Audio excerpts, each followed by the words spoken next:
Hi everyone. Good to see you on my channel today. Today I will tell you a wonderful story. It is full of love and kindness. I hope you enjoy it and I wish you an enjoyable viewing experience. Thank you. Peter sat in a chair against the wall and looked at his father. He was lying there with his eyes closed, his face thin and haggard. The atmosphere in their house had been dreary for over 3 weeks now. That was how long his father had not gotten up, and it was clear that his days were numbered. The diagnosis was too serious and time was running out. As soon as Mr. Charles' illness became known, his mother could not believe it and pleaded with the doctors at the time. "We will pay any money, just save him. How much do you want? Let's send him abroad. I'll go and look after her." Peter did not know how much money was in the family's accounts, but he was sure there was a lot. His father had been the head of a large publishing business for many years. He owned a large print shop and several print publications known throughout the county. Always stiff and energetic, he now lay with his eyes closed, seeming to sleep soundly. But Peter knew for a fact that his father deliberately kept his eyes closed when he, his youngest son, was in the room. Peter didn't want to add to the already difficult situation. Silently, he got up and went out. He knew perfectly well that as soon as his father opened his eyes, even with his last strength, he would immediately express his displeasure at his appearance. So it had been the previous morning. Seeing Peter sitting aside, Mr. Charles faintly said that he was interfering as a nuisance. "Vaughn, take Gregory's example. Studying in class every day. He's like me. And you're a no-brainer.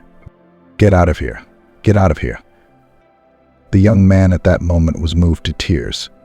He was the only one who knew that Gregory, his older brother, had been out of school for more than 2 months and spent all his free time in clubs. He would come to his father's house early in the morning, and after sitting for an hour or less, citing his studies, he would disappear. Peter had heard the tone of voice his father used with Gregory and the hatred in his voice when he spoke to him, seemingly as much a son as Gregory. At some points it seemed to Peter that he had been used to this attitude since he was a child. He was the scapegoat for everyone in the family. He was always the one to blame for all the troubles and failures. And no matter whose fault it was, he was never called anything other than Peter's troublemaker and idler. His father did not pity him, and his brother generally treated him as an enemy. His mother, when she was in a good mood, might occasionally take pity on him and intercede if his father reprimanded him. Gregory, on the contrary, was always held up as an example by his parents. However, even here Peter was unclear why. At school, Peter studied diligently and got every grade he deserved. And Gregory. Just attending classes was enough to bring home a diary of A's and B's. Mr. Charles, either personally or by sending Mrs. Annie to school, regularly carried envelopes to the headmaster's office with what was called payment for these grades. His brother was 2 years older than Peter, and as soon as he left the school walls with a certificate, his father immediately took care of it. And in a couple of weeks, Gregory became a student of one of the best universities in the city. After graduation, his father angrily said to Peter, "That's it. Stop sitting on your parents' neck and go to work. And if your brains are enough, go to a correspondence course." Peter was going to do exactly that. But dreams of studying almost immediately went on the back burner. A few months after his graduation, family became aware of the illness of Mr. Charles. The young man was forced to abandon his goals and began to help his mother. Money in the family was enough. It was possible to hire a nurse, but his father categorically forbade it, saying, "It's not enough to have someone else's aunt looking after me. Don't I deserve to have my family do that?" Mr. Charles was cared for most of the time by his wife. More often than not, she was assisted by Peter, which displeased and angered the patient. Together with his mother, Peter washed, changed the bedclothes, cleaned the room, even learnt to give injections. Gregory, on the other hand, came every day only to sit with a sad face, holding his father's hand, though not only for that. Twice Peter heard from the other room how his older brother, taking advantage of his father's special treatment, asked for his help. The first time he had tearfully begged, "Dad, the car you gave me for graduation is no longer new. It's always malfunctioning. Besides, do you know whose children are studying at my course? the daughter of the head of the city, the daughter of the market director, the son of the head doctor of our hospital, and the like. They come in such cars. Some with a driver, some by themselves, and I'm in the same car. You're lying down anyway, and your beautiful car is sitting idle in the garage. Give it to me. It is necessary to maintain the status of the family. Peter didn't hear the answer, but judging by the fact that Gregory drove away in his father's car that same evening, he realized that once again his brother had got what he wanted.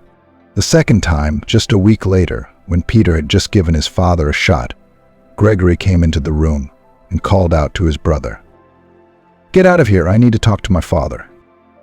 Peter went out, but curiosity got the best of him, and he decided to eavesdrop on what his brother was going to say that he shouldn't listen to. It turned out that Gregory began to describe that the Institute had an exchange trip abroad for a week, and his father, of course, praised his son for his zeal to study, allocated a considerable sum for it. At that moment, Peter already knew that his brother had abandoned the Institute and did not understand why he needed such money. But everything fell into place as soon as he heard Gregory talking on the phone. "Baby, pack your bags," his brother said cheerfully. Just coming out of his father's bedroom, Daddy splurged. "Today we're going to the islands we saw in Nicholas's pictures yesterday." At that moment he saw Peter and knew he'd heard everything. Putting the phone in his pocket, he walked right up to him and, looking straight into his eyes, hissed, "What are you looking at me like that for? I'm entitled to a holiday and my father doesn't mind paying. And it doesn't matter what for, as long as it's for my benefit. So don't you dare blab." Peter was amazed at his brother's coolness. At the moment his father was dying in the next room, he was going to be happily spending time on some islands with another Paceris. "But Dad could die at any moment," Peter said quietly. His brother's reaction finally got to him. Gregory grinned and, looking him defiantly in the eye, said, "We don't worry. I'll be back in time for the reading of the will. After all, if he dies, it won't be the next day." Leaving his confused brother standing there, Gregory turned round and went into the other room. At that moment, Peter realized that his brother was not at all interested in his father's health. And all the sadness, tears, his presence at the bedside of the sick man had been played up, as if it was all for the sake of getting his share of the inheritance. A couple of days after the departure of his eldest son, Dad passed away. He died quietly, at night, just as Peter was on duty at the bedside. The young man remembered it for the rest of his life. His father opened his eyes and looked at him for the first time with a kind, affectionate look. As if wanting to say something, he took several deep breaths and stood still. Peter realized at once that something terrible had happened. He went to wake his mother, taking a sedative on the way to the kitchen.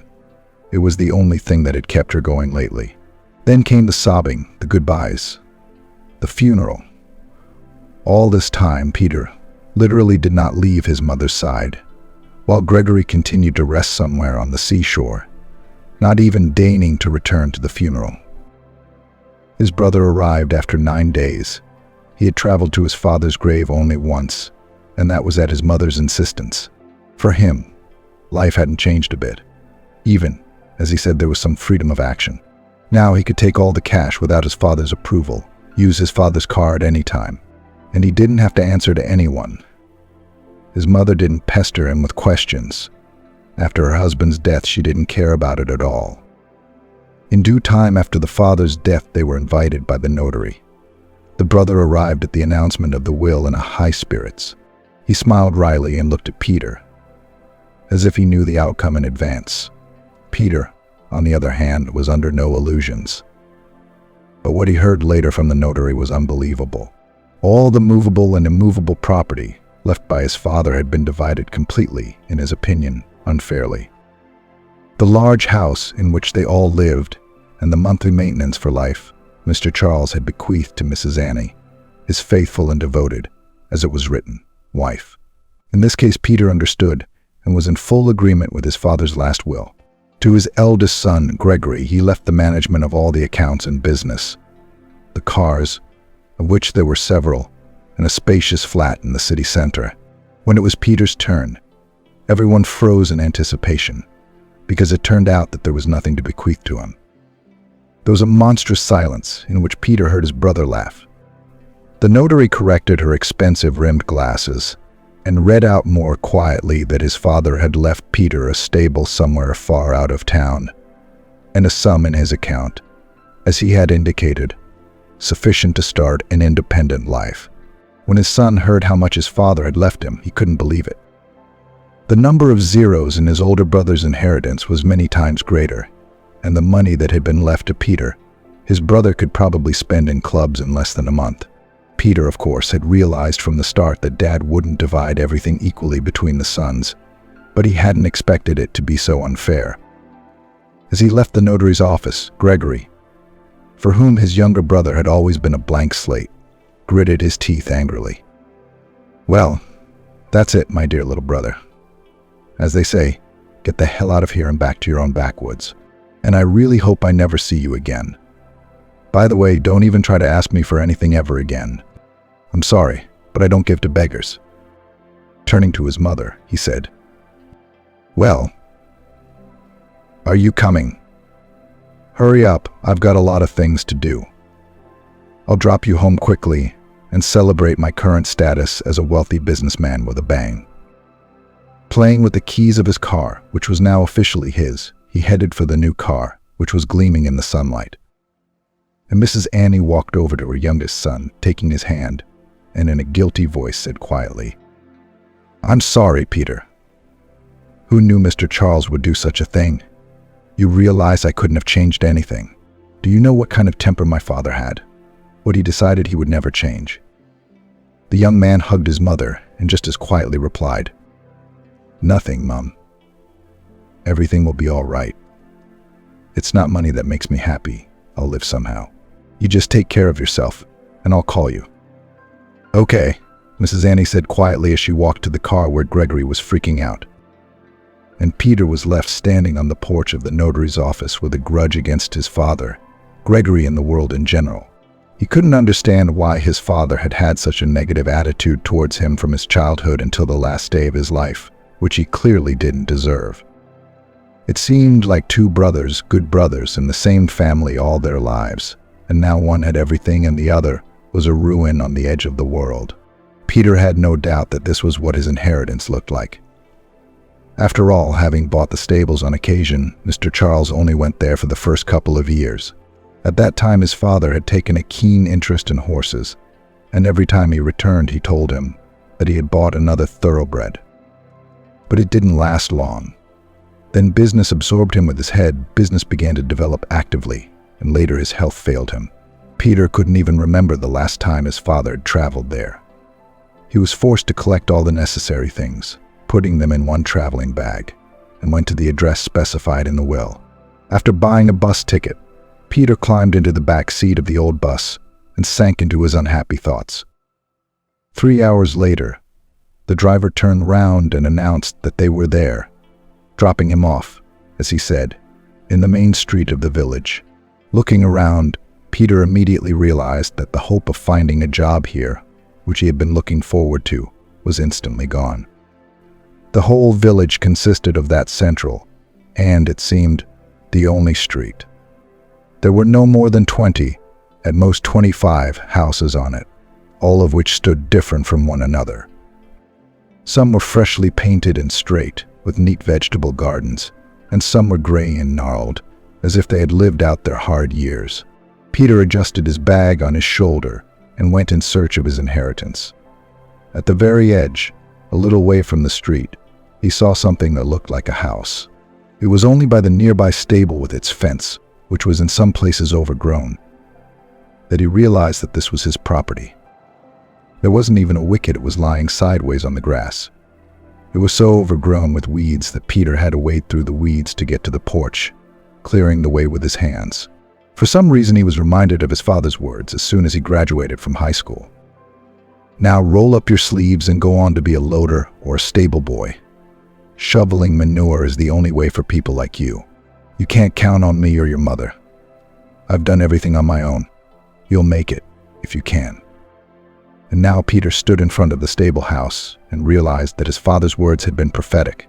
Sighing sadly, the young man sat down on the broken step by the porch and caught himself thinking that he was afraid and didn't want to go inside. This fear wasn't of anyone or anything in particular. It was just that Peter couldn't imagine what was waiting for him inside that wreck with the door hanging on one hinge, the windows broken and the roof torn off. Hoping to delay the unknown for a while, Peter set off to check out the stables, leaving his bag right on the porch. When he had almost reached the corner of the gray structure, a horse's neighing sounded from the stable. For the first minute he thought he was imagining things, but he pulled open the heavy gate and immediately saw a handsome black horse. The horse was standing in one of the paddocks, which was the only one in perfect order. Someone was obviously looking after the horse. And just as Peter thought about it, a hoarse cough was heard behind him. Turning round, he saw a limping man heading in his direction. "Good day," the entrant spoke in a gruff voice. "What brings you here? Maybe I can help you with something." The young man explained who he was, giving a brief account of his father, his death, and the stable he had inherited. "Is that so?" exclaimed the man, and suggested that they continue their acquaintance outside, pointing with his hand to a log by the gate. They went out. William, for that was the name of the lame man, rolled up a cigarette and lit it. "Your father-in-law, when he bought this farm, was still visiting for a while. Your father bought expensive horses. They were so handsome you couldn't take your eyes off them. He even hired workers to look after the animals. So I got a job. I'd clean up one of them, bring water to the other. Then your father disappeared. He must have fallen ill, just as you say. Then his assistant showed up, disbanded all the laborers in one fell swoop and sold the horses. I wondered why your father had decided to sell everything if he was so in love with horses." When he saw that the cigarette was going to burn for nothing, he sighed and took a few puffs. Then, nodding towards the horse standing in the stall, he continued. "They couldn't sell this one at once, and they left him like that, very young. He, like me, limped, so to speak, on one hoof. So I took pity on the poor fellow and took care of him. You know, if you need anything, ask the blacksmith to take a look. Maybe he could change the horseshoes, and the horse might do some good. I don't know much about it, but it seems to me that the horse is a thoroughbred. Your father didn't buy ordinary ones." Peter sighed, and, not to offend the old man, promised to take care of the horse. In fact, he thought least of the horse at that moment. He himself now had no idea how to survive. Money was scarce. There was no work. The house had been looted, just ruins. There was nowhere to go back, because my father had explicitly said in the notary's office that now everyone had to live there and with what he had inherited. It meant that he could not return to his parents' house. There was only one way out. It was necessary to survive somehow in this wilderness. After talking a little longer with William, he said goodbye and went to the hut. He had to settle down before dark, but when he crossed the threshold of his future home, Peter was confused. At that moment he was once again struck by how cruelly his father had treated him. It could not be called a dwelling at all. It was a small room, probably once a kitchen, with a broken window. There were cigarette butts and empty bottles on the floor. Of the furniture, only a good cupboard stood firmly, and a table and a couple of stools were lying around as if there had been a massacre. The second room in the house had probably been inhabited by mice for a very long time. An old pillow and a couple of blankets had been badly ruined by them. Peter was only glad that the bed was metal, because it would have been destroyed by those insolent rodents. There were two other things that made him glad: a whole window in this room and an old chest in the corner. Neither the mice, probably because of the solid walls, nor those who were drinking in the next room, could get to it. In the chest were a couple of bed sets, not new but quite usable, some men's and women's shirts and trousers. Everything was dusty and smelled a little musty. But it was a real find for Peter. He spent the rest of the day rolling up his sleeves and taking all the junk out of the house to the farthest corner of the yard, hoping to burn it all someday. Then he went to the stable, where he saw some decent buckets and drew water from the well in the yard. Peter cleaned the room where the bed was. He decided to start with it, because at least he could sleep in it without fear of the raindrops coming in through the window. Tired to the point of exhaustion, the boy fell asleep that evening right on the bare net of the only sleeping place, an old rusty bed. The next morning he woke up to a horrible rumbling in his stomach. If there had been anyone else in the house, these sounds would have been heard even outside. It was only at that moment that Peter remembered what he had eaten at the bus station. He had bought a bottle of lemonade and a couple of pies with some sweet potatoes before coming here. He was about to get up when there was a quiet knock on the window. He tried to get up, but cried out in pain. He had slept so well during the night that he didn't even feel the iron mesh of the bed literally pressed into his skin. Peter stood for a moment, trying to soothe his aching and stiff body, then stepped to the window. He opened the shutters wide and saw an angel in female form. A short girl in a colored sundress, almost to her heels, and a white kerchief smiled embarrassedly and handed him a package. "Hello, I'm Amanda, William's neighbor." The stranger continued to smile charmingly and spoke. "He told me all about you yesterday. I thought you'd starve to death by the time Ashley got here this afternoon, and I'm going to the farm this way anyway, so I brought some milk and a loaf of bread." At this moment, catching Peter's glance, she lowered her eyes in embarrassment and added sadly, "I'm sorry, there's nothing more to give. Harold and I live alone. We don't starve, of course, but we're not used to luxurious living either. So what we eat, we're happy to share." Peter suddenly disappeared from the window aperture and in a second appeared beside Amanda. Taking the package from the girl's hands, he said, "What are you, Amanda? You saved me from starving to death. I did wake up thinking I was dying, so hungry." She smiled and Peter continued, "I think I'll go to the shop now and buy everything. I realize now that you don't even have one here. I wouldn't have made it to the shop. You saved me. Except I can't even thank you enough. No, I can't even invite you into the house. I'm too scared to go in yet. But I promise as soon as I put things in order, I'll invite you to tea with my son." All the time they were talking, Peter stole glances at Amanda. He thought she looked familiar, but he couldn't remember from where. Peter spent the next few days tidying up his new home. William got some glass, cut it carefully and put it in the kitchen window, chatting about the delights of country life. The men were assisted, or rather helped, by William's wife, who prepared and supervised the dinner. Peter was surprised at himself. He could easily handle the saw and hammer he had found behind the house, even though he had never even suspected the existence of such tools before in city life. There had always been people in their family who did such work for the wages paid by his father. Now he had tidied up the tables and kitchen chairs himself, and he even enjoyed it. Amanda looked in once again, waved her hands in surprise, and said, "I thought nothing would ever come out of this horror, but here you can still live and breathe. You have skillful hands. The only thing missing for coziness is a curtain on the window. I'd make one if I had anything to make it out of." Peter smiled enigmatically and went into the other room where the chest stood. A couple of minutes later, he returned with a roll-up containing that sheet. "How about from this one?" He held out the material to Amanda. Lucky for me, the past owners were hoarders, and the marauders, judging by the empty bottles, didn't have much to spare. Amanda unfolded the sheet, walked over to the window, tried something on, and added in a satisfied voice, "And why not? We won't tell anyone it was bedding. I'll come home from work today and stitch it, and tomorrow we'll hang it up."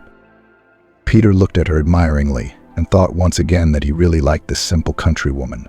Perhaps he would even try to court her. Only Amanda had made it clear from day one that they could have nothing but friendship. The young man already knew that Amanda had been married, but very briefly and unsuccessfully. At Peter's request to tell about herself, Amanda once reluctantly narrated that, "Before we were married, my husband groomed me like a princess," she said sadly as they sat on a bench outside the house. "But he was only enough for a couple of months. As soon as we got married, his whole nature came out. He started drinking almost every day and chasing every skirt. I put up with it for a long time, crying, begging him to come to his senses, but I couldn't change anything. Even the news that I was pregnant was not a reason for him to change his life. When my son had just turned 3 months old, this scoundrel got naked and in front of the whole village, twisted with Lucy from the shop, and then even left to live with her in the city. Harold and I have been living together ever since." When asked where and with whom her son, she said that William's wife helps out, and when necessary, at work looking after the boy. Amanda herself worked as a milkmaid for a local farmer and went to the cowshed early every morning. A few days later, when she was walking with Harold, she looked in on Peter, and he quickly found a way to get along with the boy. Peter thanked fate for meeting Amanda. It was very easy for him to communicate with her. She often gave him advice in gardening matters, telling him how and why to take care of it. She also recommended a blacksmith to help Diamond, the name of the horse Peter had inherited, change his horseshoes. The fee was not unreasonable, but after counting the rest of his savings, he decided to do it and never regretted it. When William saw Diamond galloping away, he clapped himself on the side and said, "Oh, I told you, a young, hot horse. I wish I could be like that. And when I changed my new horseshoes, I wouldn't limp anymore." Peter smiled back. He had liked William from the first day. He didn't drink, and he was good at whatever he did. He'd helped him fix the fence at the stables, told him how to fix the roof. "That's why I'm lame," William said, biting down on his cigarette. "I fell off such a high roof when I was young. My army friend and I used to work part-time then. We built huts and fixed things when necessary. We made good money, by the way. We were young and stupid. Once they had a drink in the autumn cold and went to the woods. I didn't even realize what went wrong. Just the forest flew out from under me and we were off. My friend didn't give a damn, but they had to pick up my leg piece by piece and barely saved me. Since then I don't drink vodka. But I can't get my leg back healthy." Peter liked to listen to his neighbor. He told his stories in a special and fascinating way. Often in the evenings they sat by the stables and William, puffing on a cigarette, recalled the past. At such times Peter found himself thinking that he was glad to be in this village. The people were not like those in the city. Simple and unkind, they lived their quiet, measured life without excesses and fuss. He liked more and more the house, which he gradually put in order. It turned out to be quite livable. His resentment towards his brother gradually faded away, and he called his mother periodically, as he had promised. The last time Peter had spoken to her, his mother had started a conversation about Gregory. "Oh, Peter, I'm afraid for your brother. He's not studying, he's completely abandoned his studies. He doesn't want to work either. He's handed over the business that his father ran to a friend, and he's only withdrawing interest. He spends his nights out drinking and partying with the money, spends Mr. Charles' savings on his brides. How are you? He's mentioned you a few times, too. He says you'll starve to death, and even if he crawls on his knees, he won't give you a penny." "Don't be afraid, Mother," Peter answered her cheerfully. "I won't crawl on my knees, and I certainly won't starve. I'm doing all right, even better than I expected at first." At that moment he wasn't lying, he was saying what he felt. He really felt good and relaxed. The only thing that was frustrating was that there was nowhere to work. But he was almost sure that everything would change. Soon it did. That day, in spite of the early morning, Peter was already working on his first crop when Amanda came through the gate. She was happily waving some kind of leaf above her head. "Peter, look what I've seen. I went to see the boss, our farmer, for 5 minutes to get his salary, and he has this leaflet here. Read it quick, it's a chance for you and Diamond." Peter took the leaflet, which had a herd of horses in the very center, and an advertisement underneath. It turned out that a horse show was being announced in a neighboring village. The requirements were minimal, but the grand prize, on the contrary, was considerable. After reading the text, Peter grinned and, handing the sheet back to Amanda, said, "There will be thoroughbreds on show, and our Diamond is only a thoroughbred according to lame William." Amanda tried to persuade him for a while longer, but then waved her hand and put the sheet on the porch and set the milk bottle on it. She turned round and disappeared as quickly behind the wicket as she had come. Peter looked after her and went about his business again, but thoughts of the horse show did not leave him. The amount of money he had won was a considerable sum by village standards, and though he did not believe in success, he decided to try it. William's words that his father only bought thoroughbreds, which meant that Diamond could be a thoroughbred, never left his mind. Peter spent the few days left before the show carefully preparing the horse, and William was happy to help him. On the appointed day, they stood excitedly in the general line of exhibitors. The competition was very strong. All the horses were perfect, one more beautiful than the other. At each of the stages, it was necessary to show all the advantages of the horse, and surprisingly, Almaz immediately won the hearts of almost all members of the jury. Peter could not believe it when his pet was named the winner. Immediately after the awarding, a gray-haired gentleman came up to the young man and, stroking Almaz's mane, thoughtfully said, "Beautiful. You know, the breed is very rare, and only a couple of specimens have been brought to our country from abroad. Such a horse is expensive, believe me. Would you by any chance like to sell him? I would pay well." After the man had named the sum he was prepared to pay for Diamond, Peter realized that his father had not been so deprived of his inheritance. The horse had already brought in and could still bring in a lot of money. As he thought about all that had happened, the man continued to pet Diamond. "No, I won't sell the horse," Peter replied briefly. "I inherited him, and to me he is a memory of my father." In his mind, he was ready to go with Diamond again to some such tournament. After all, having won such a prize once, one could try one's luck again.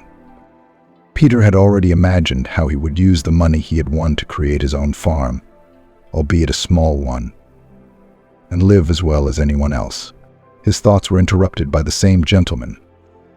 "You know, I knew your father very well. We started our business together in our youth and were friends. We had been friends since our student days. We studied together. Those were good times. We had everything in common, both joys and sorrows. Everything was surprisingly easy for us. Many even envied us. Then, however, years later, our paths diverged, and communication came to nothing. The stranger's voice became sad.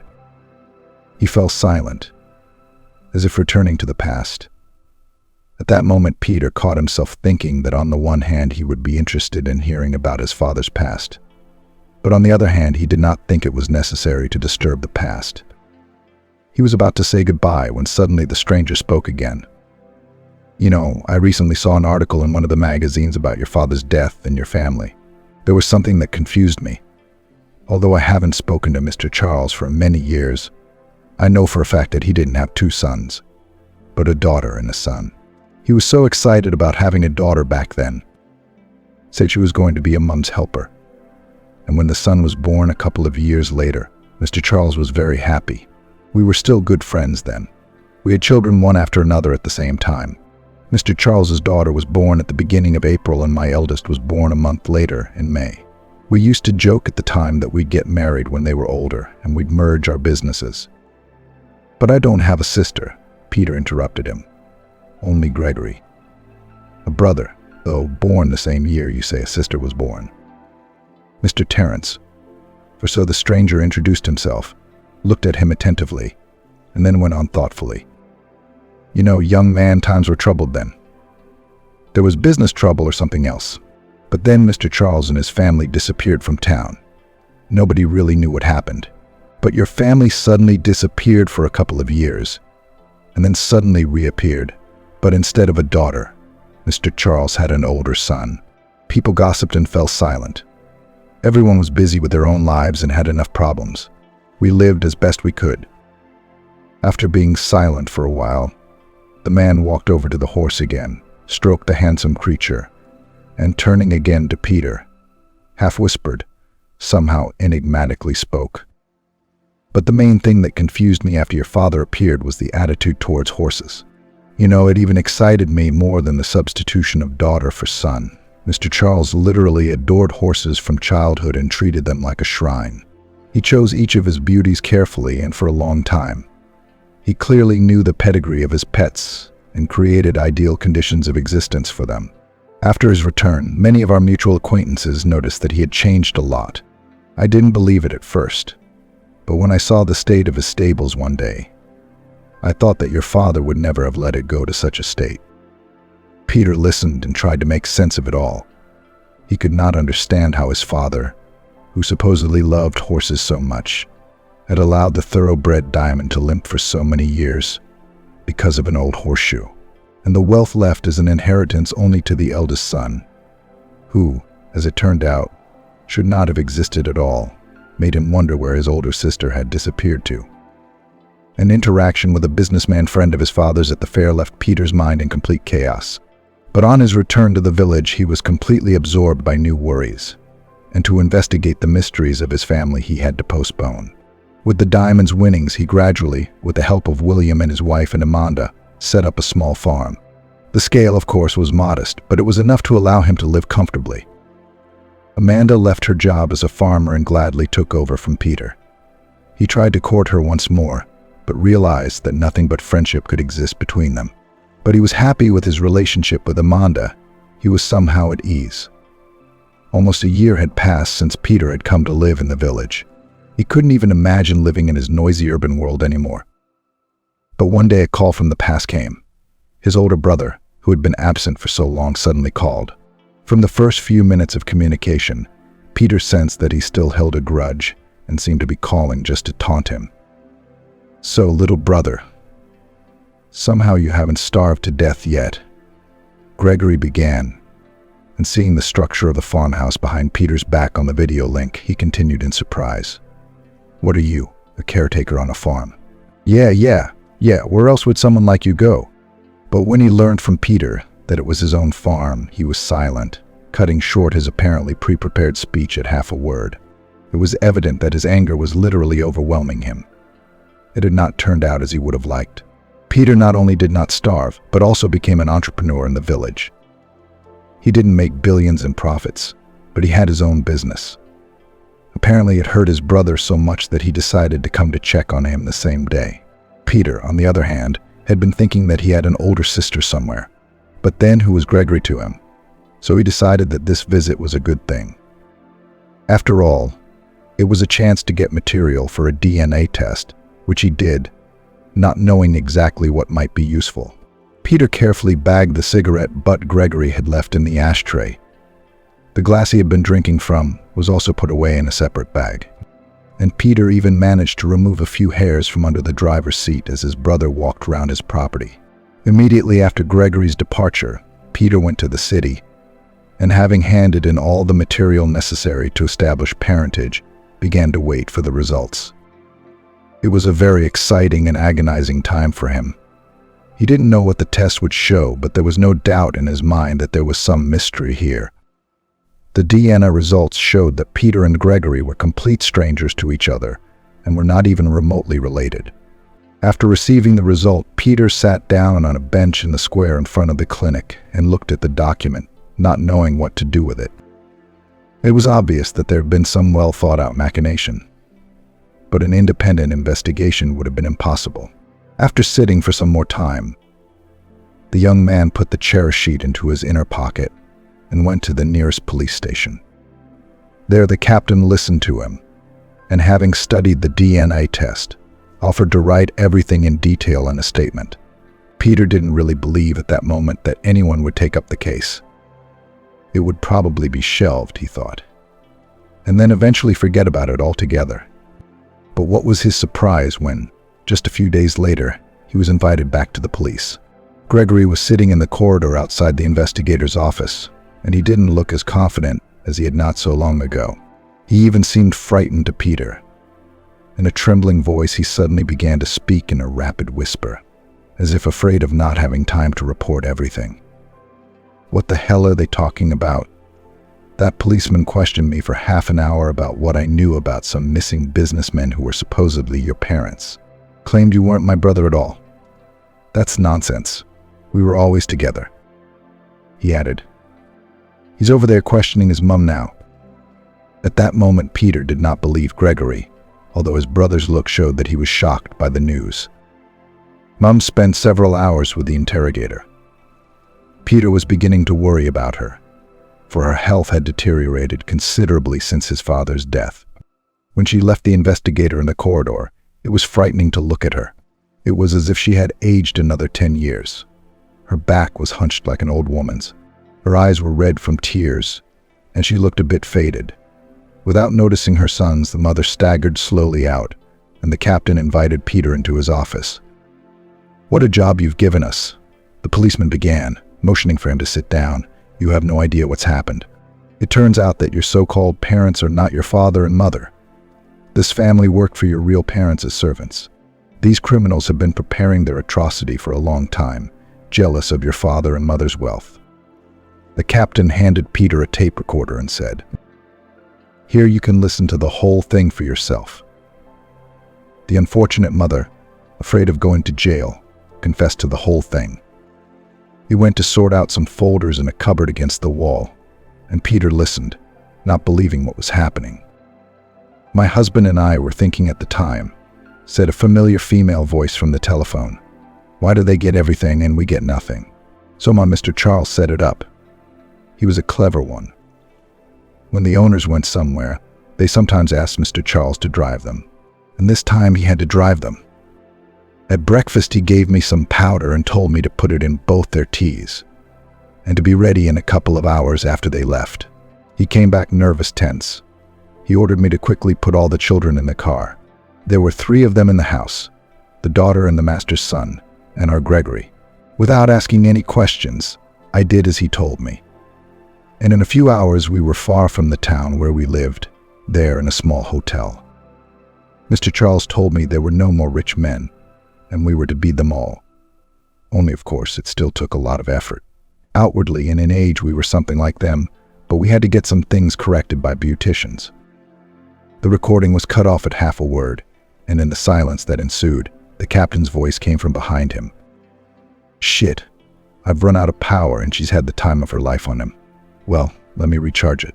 Why don't I pour you some tea? You're not wearing a face. Handing Peter a cut glass, he said. You sit close and listen to it while it's charging. Our equipment is old, it doesn't last long. He continued to go through the papers in the cupboard and Peter began to listen further. Mr. Charles thought of everything in advance. The woman's voice continued, and managed to take a lot of the former owner's money with him. We rented a large house 100 kilometers from the town where we lived. Mr. Charles said we should wait it out for a while. On his orders, I dropped their daughter off at the village orphanage. Somewhere along the road where we were traveling, my husband said we couldn't get rid of them both at once. It would be suspicious. And so, in case they ask, we were on a trip where the daughter suddenly died. So we adopted a boy to ease my maternal grief. When we returned after some time, we had no special difficulties in communicating with acquaintances. After all, we had been in the house for many years and knew the habits and tastes of the owners. Mr. Charles was surprisingly quick to get into character and easily fell into the character of the host. We gave our son, Gregory, as our own, and Peter, the one we adopted, but we never told him about it. We would have lived like that if you hadn't started the inquiry. Mr. Charles made a will for Gregory, too. The voice in the recorder sighed and fell silent.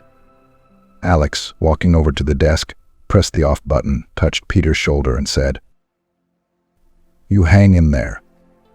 I know it's a little hard to find out that the people you thought were your parents aren't your parents. They're murderers. But the important thing is that you found out you have a sister. I think we'll try to find her." Peter, who had been in a daze all this time, seemed to come to his senses, and raising his eyes to the captain, said with a pleading tone in his voice, "Please help me to find her. After all, this is now the only person in the whole world who is dear to me."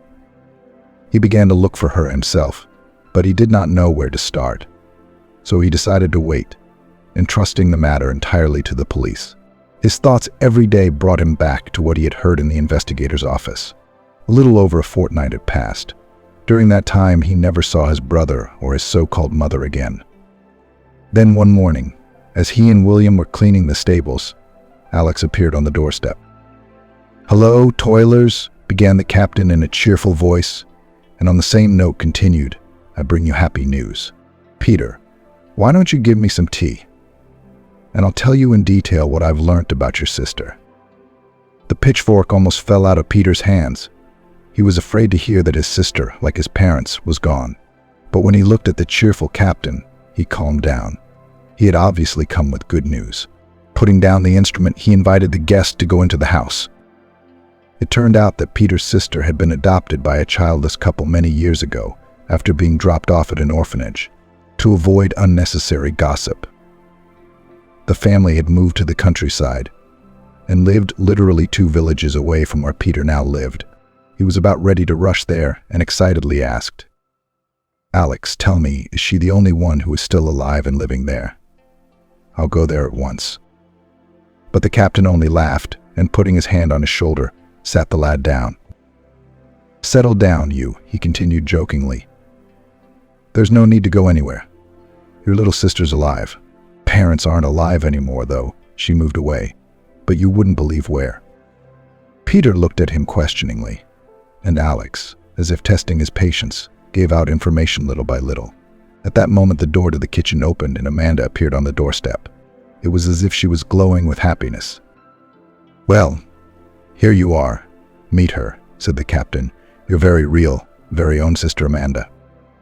She smiled, and Peter felt like asking to be pinched. Everything that was happening seemed like a dream to him. A kind, happy dream. But a dream. Now he could see why Amanda's face seemed so familiar. The three of them sat in the kitchen for a long time that day, talking about everything. As they were about to leave, Alex offered Amanda a lift home, and they left after saying goodbye to Peter. And Peter couldn't sleep for a very long time. There was so much information that his head was ready to burst. But the most important thing was that now he had a sister and a wonderful nephew. From that very day, Peter noticed that Alex started to visit them in the village often. And 6 months later, he asked him for Amanda's hand in marriage. They had dinner that day after work in Peter's kitchen. They gathered here often now. The captain appeared on the doorstep with a huge bouquet of flowers and held them out to Amanda. He turned to Peter worriedly. "Here's the deal. I've fallen in love and I want to marry Amanda. Amanda has already given her consent." Peter made a naively serious look, then, barely holding back a smile, said, "I certainly don't mind, although according to the rules, the elders should arrange their personal lives first.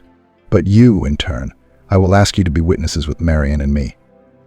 He walked over to the woman standing by the cooker and, putting his arm around her, whispered quietly, "You agree, don't you?"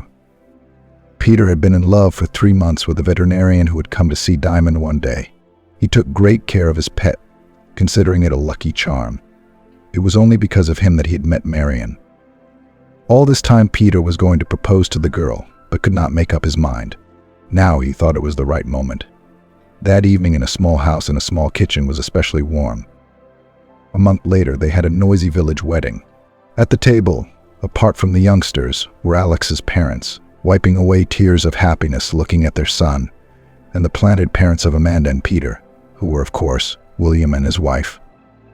The same Marion was from the orphanage, so for her, family was now everyone around the table, and she whispered happily to her husband, "I've never had so many close family members." After the wedding, everyone stayed to live in the village. Peter received the capital due to him, misappropriated from his birth parents, including property and cars. But he did not return to the city, but sold everything and expanded his farm even further, giving half to his sister. He learned from Alex that his mother had moved in with Gregory, and the latter, left with no money, had been making odd jobs and drinking. But Peter wasn't interested in that. He became a very happy man who adored his sister, loved his wife, and was preparing to become a father soon. And for all this he was grateful to Diamond.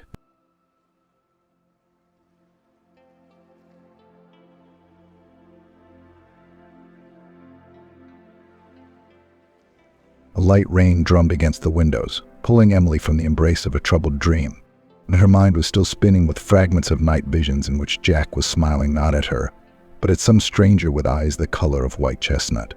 Emily cringed, pushing away the intrusive, unpleasant images she'd been dreaming about for the past week. A woman dressed in an expensive evening gown, her blonde hair cascading down her shoulders in a golden cascade, her plump lips expressing sensuality, some understatement. Despite her sleep, Emily didn't want to start the day with such thoughts, especially since today was her and Jack's wedding anniversary. "Good morning," he whispered, kissing her cheek. "How did you sleep?" "Good," Emily replied, trying to make her voice sound normal. Inside, however, everything clenched with a premonition of something bad. Jack had been distant, lately cold. He was often late at work in the evenings, and weekends were spent in the garage, tinkering with his new van. The pride of his transportation service, as he called it. Transportation service, Emily chuckled bitterly to herself. Yeah, right. It sounded a little too pathetic for the couple flights a week Jack said he made. And each time, without a single call, without warning, just disappeared for a few hours. and then returned with the smell of someone else's perfume and a mysterious smile on his lips. According to Jack's words, he needed to buy a van, supposedly for business and to expand the area of transportation. But Emily didn't believe it. She'd seen him sometimes at night, secretly jotting down addresses and phone numbers somewhere. I heard him whisper unfamiliar names when he thought she was asleep. For her part, mother-in-law Barbara always tried to be supportive of her favorite son, not noticing or pretending not to notice anything. "Emily, don't you worry so much. Jack is a businessman, and he may have his own affairs. Men, are far from always sharing their worries with their loved ones." Barbara spoke patronizingly, placing a hand on her sister-in-law's shoulder. "So one has to be a wise wife to make him comfortable and stay out of the way." But how can one be wise when one's soul is torn apart by jealousy and uncertainty? Emily felt that something was wrong here.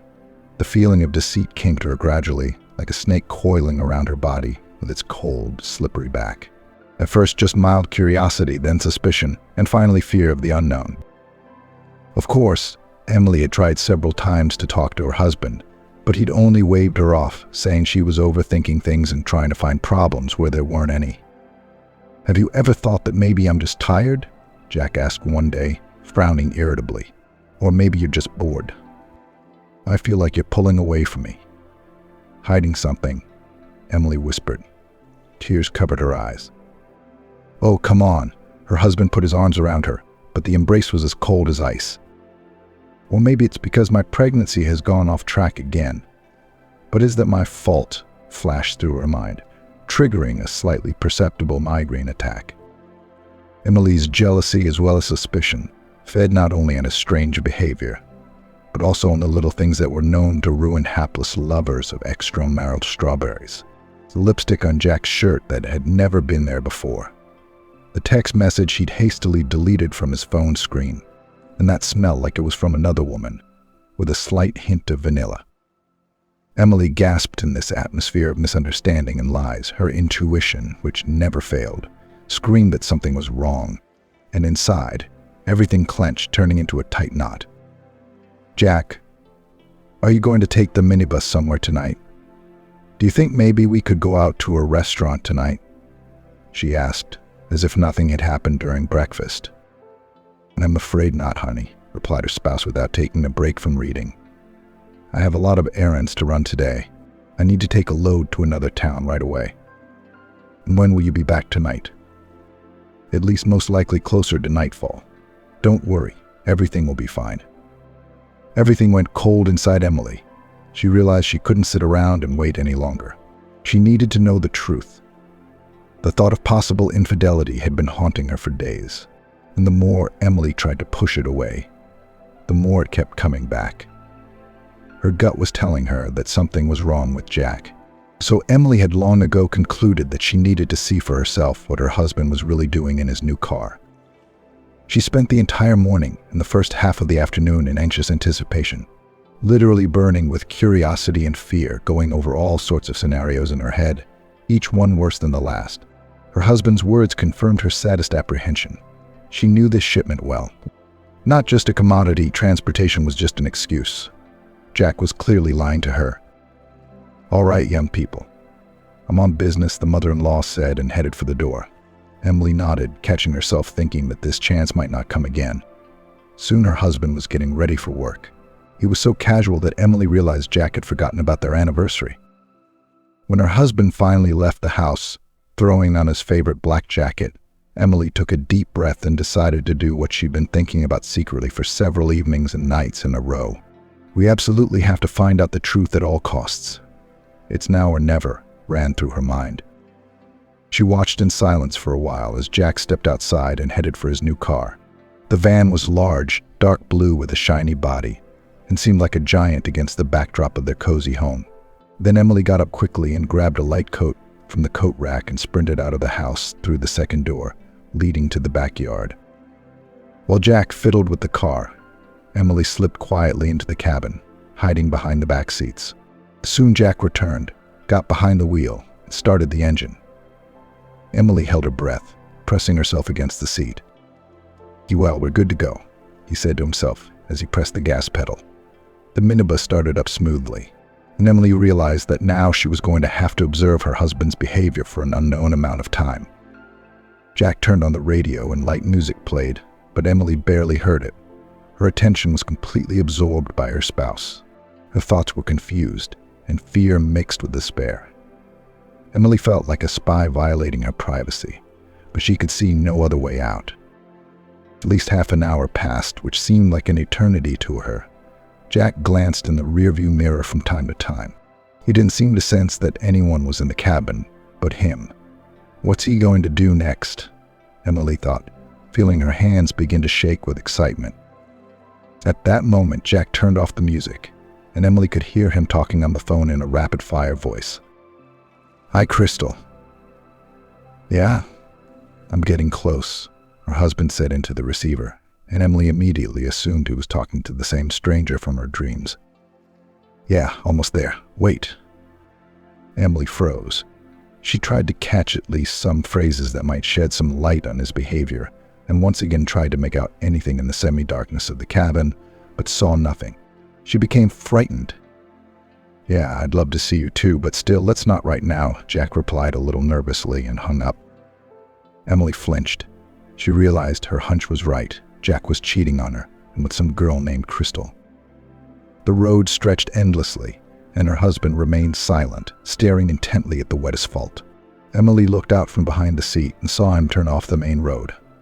For a while they drove along a narrow paved lane that led to a small cottage community. Her heart clenched painfully. What was Jack doing here? She tried to make out the faces of the people passing by. Many smiled at Jack, and he returned the favor. Finally, the car stopped in front of one of the cottages. The two-story house was bright, with a neat lawn and large windows.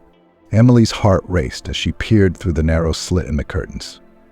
Meanwhile, Jack had jumped out of the car and approached the fence of the posh cottage. She could see her husband press the intercom button, and then the gate slowly opened. She flinched when she saw a female figure in the cottage window, dark hair, slender. Could it really be Crystal? But to her surprise, two young men in black suits emerged from the cottage, leading an older man with glasses under his arms. There was an expression of weariness and indifference on the faces of the strangers. Jack, seeing them, hurried toward them. What's the play? Emily thought. Who are these people? And why does Jack look so frightened? To listen, one of the men continued, taking Jack aside so the old man couldn't hear. I hope you realize that your life depends on this. God forbid anything should go wrong. Tom will cut you to ribbons. Understand? I got it. Jack nodded his head nervously. Don't worry, I'll make it quick and neat. Emily felt like she still didn't understand something important. The whole thing seemed like some kind of bizarre operation. Who's that? Ran through her head. Well, the look of special agents from some spy action movies. Jack addressed the strangers with some haste and servility in his voice. Sorry to keep you waiting. I've made all the arrangements. We can go now. All right, replied one of them. Time is running out. Let's just wrap this up quickly already. Then Emily tensed. The words sounded strange. The men seemed to be about to transport something or someone. Let's go to the cabin, it's ready, Jack said, turning toward the van. The strangers followed him. Emily couldn't believe what was happening. This cottage she had taken for a mistress's abode was not at all what she had expected. The old man being led by the men was weak and trembling like an autumn leaf, and his eyes seemed wan and devoid of the spark of life. In his hands he clutched a tattered plaid and a small makeshift shopping bag. Ben, how long have you been chilling out here? We got you a house by the river, not a nursing home. It's a bit early for you, you're in great health, said one of the men in black. Thank you, son. Where are the papers for the house? I gave you an apartment in the center. I'd like to feel my property with my hands now, whispered the old man softly. Jack looked anxiously at the mysterious couple. Don't worry, Grandpa, it'll be all right. And we left the papers in the house on the kitchen table. You'll find them as soon as you cross the threshold, answered the big man.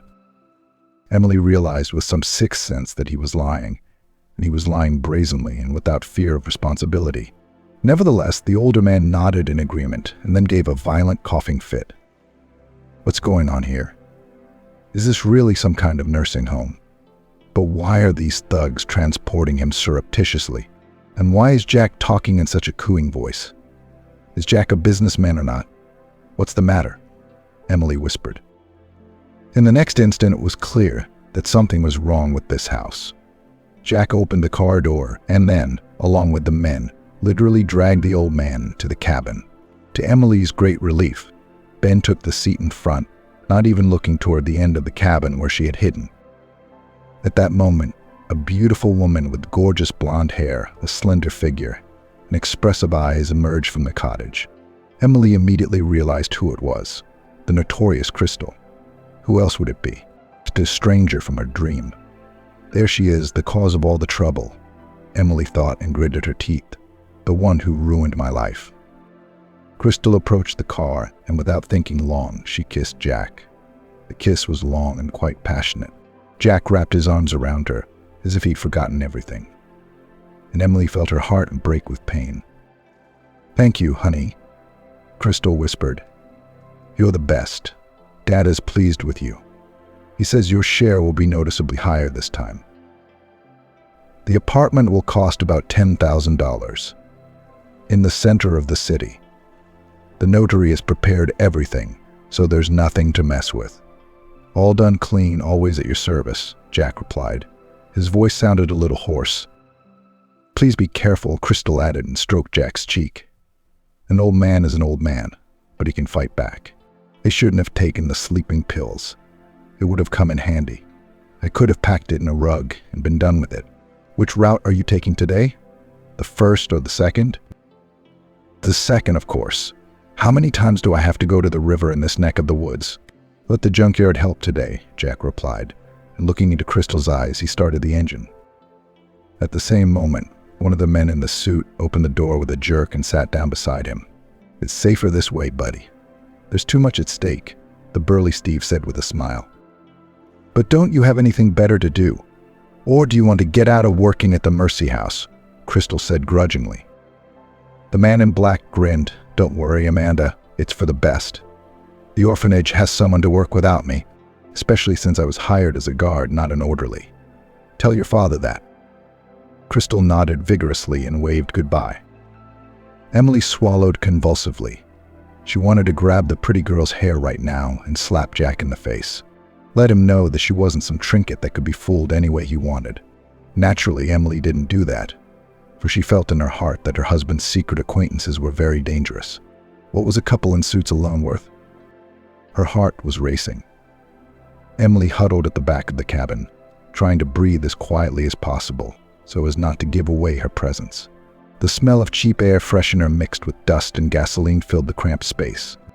The fabric of the seats, tattered, burned in places, scratched her skin. Emily felt like a hunted animal about to be discovered. She couldn't believe her eyes and ears. All those weeks and months filled with doubt and conjecture had finally come into frightened clarity. Jack, her once loving and caring husband, had turned out to be a dark horse hiding a monstrous secret under the mask of a well-meaning businessman. It all started with small, barely noticeable details. Late returns from work, mysterious phone calls that Jack hastily interrupted as soon as she was in sight, and then strange documents found in his briefcase.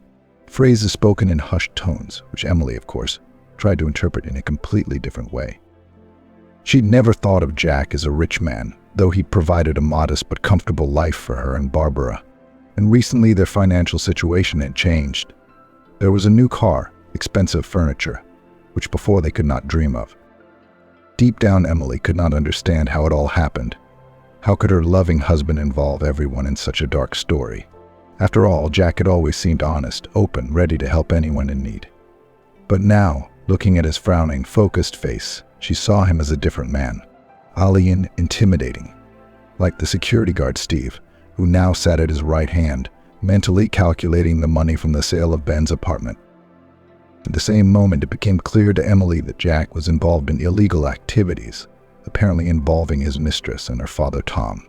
Takes lonely old people from their possessions, after which he sends them off into the unknown by Route 1, the middle of nowhere, or Route 2 to the city dump. The minibus drove out of town on broken, neglected roads. Emily huddled against the seat, trying not to breathe or make a sound. She was scared, but curiosity and impatience were stronger. "Ben, are you ready?" Jack asked, turning to the older man sitting behind him. What do you mean I'm ready? Where are you taking me? The old man asked anxiously. To a permanent residence where you will be taken care of, Jack replied. The guard betrayed no emotion.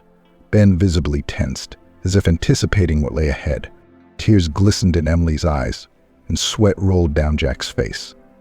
He sat next to Steve's soul in blue, feeling uncomfortable. To smooth over the awkwardness, Jack turned on the radio again. Oh, that's the theme. Been like this for a long time. Turn it up, bro, Steve said approvingly. At the same time, a jaunty tune from some backyard singer's repertoire came on. When the van hit another pothole, Ben looked around and almost immediately spotted Emily. Hiding in the far corner, the old man wanted to open his mouth, but Emily shook her head negatively. Hush, Emily begged, pressing a finger to her lips. You can't talk. Take care of yourself. But Ben turned out not to be the timid type. You should know, he muttered. It's Tom and his daughter Crystal, the real criminals. They're taking our place away from us. Then there's the security guards and that driver Jack. There's no place to brand them. What do you mean? Emily asked in a whisper, realizing she was getting into a serious story. Tom promises us good care, comfortable conditions, and then they take us to the dump or the woods, and he and his underlings take our apartments.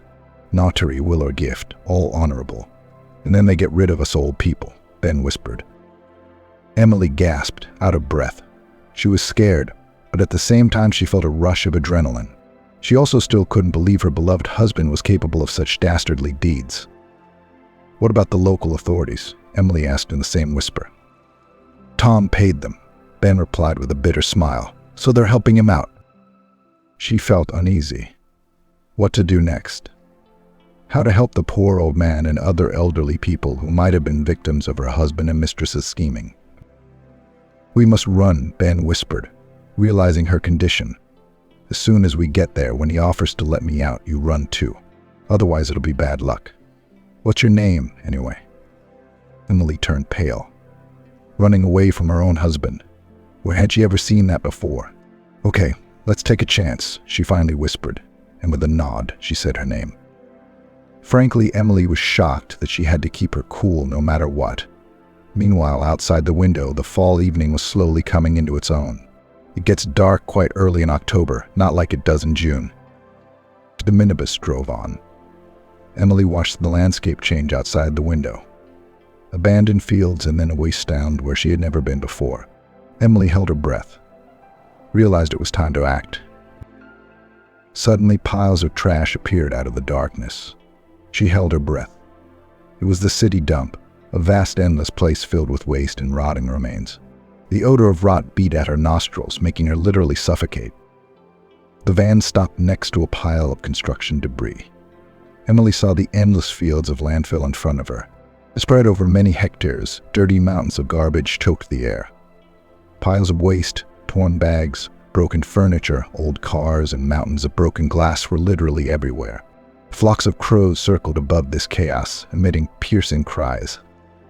So Grandpa wanted to take a walk. Jack grinned and got out of the car, deciding to open the back door.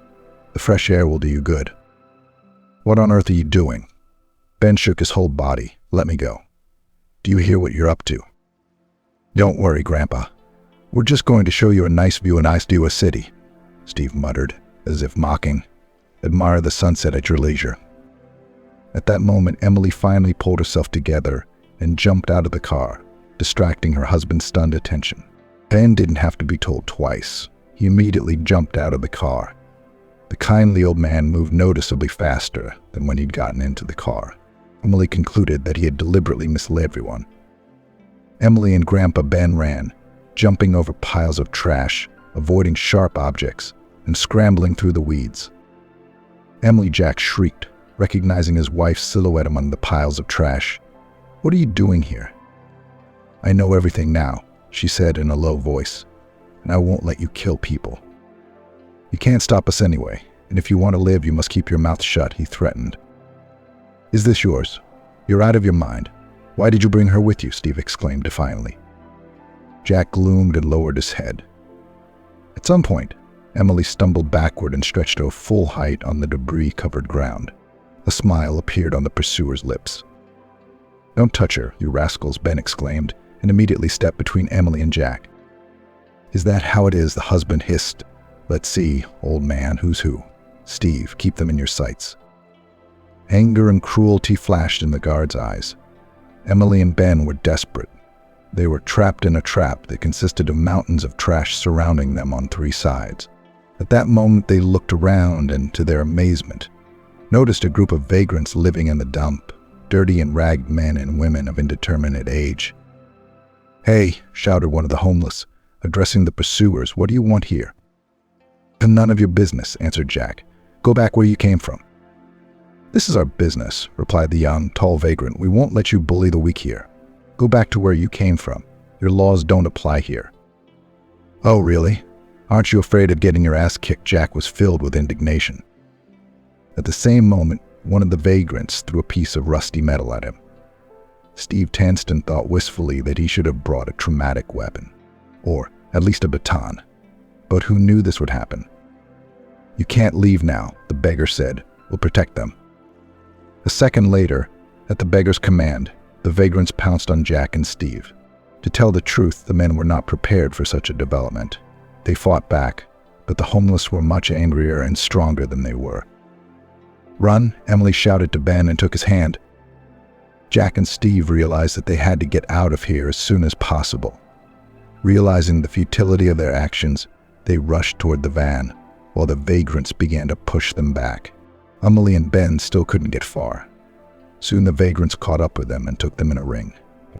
And then the same homeless man who chased Jack and his sidekick away separated from the group. "Who are you?" Emily asked timidly. "My name is Arthur," he smiled. "I'm here, so to speak, to enforce law and order." "Thank you," she said gratefully, looking at her savior. "You're welcome," he replied. "Since childhood, I can't watch people get hurt. Come with us and get some rest. You'll feel better." Ben agreed at once. Emily didn't resist either. Why offend good people by refusing? A couple minutes later, Arthur led the guests to his hut, made of old boards and metal. It was cramped, stuffy, but clean. Old posters, magazine clippings, and photographs hung on the walls. And there was a kerosene lamp on the table, and a small hearth in the corner where a wok was stewing. "Come in," said Arthur, making room on the only bench. "Don't be afraid, it's safe here." Though it was cold and damp outside the shack, and the smell of rotting waste was stifling, it was an island of safety for Emily.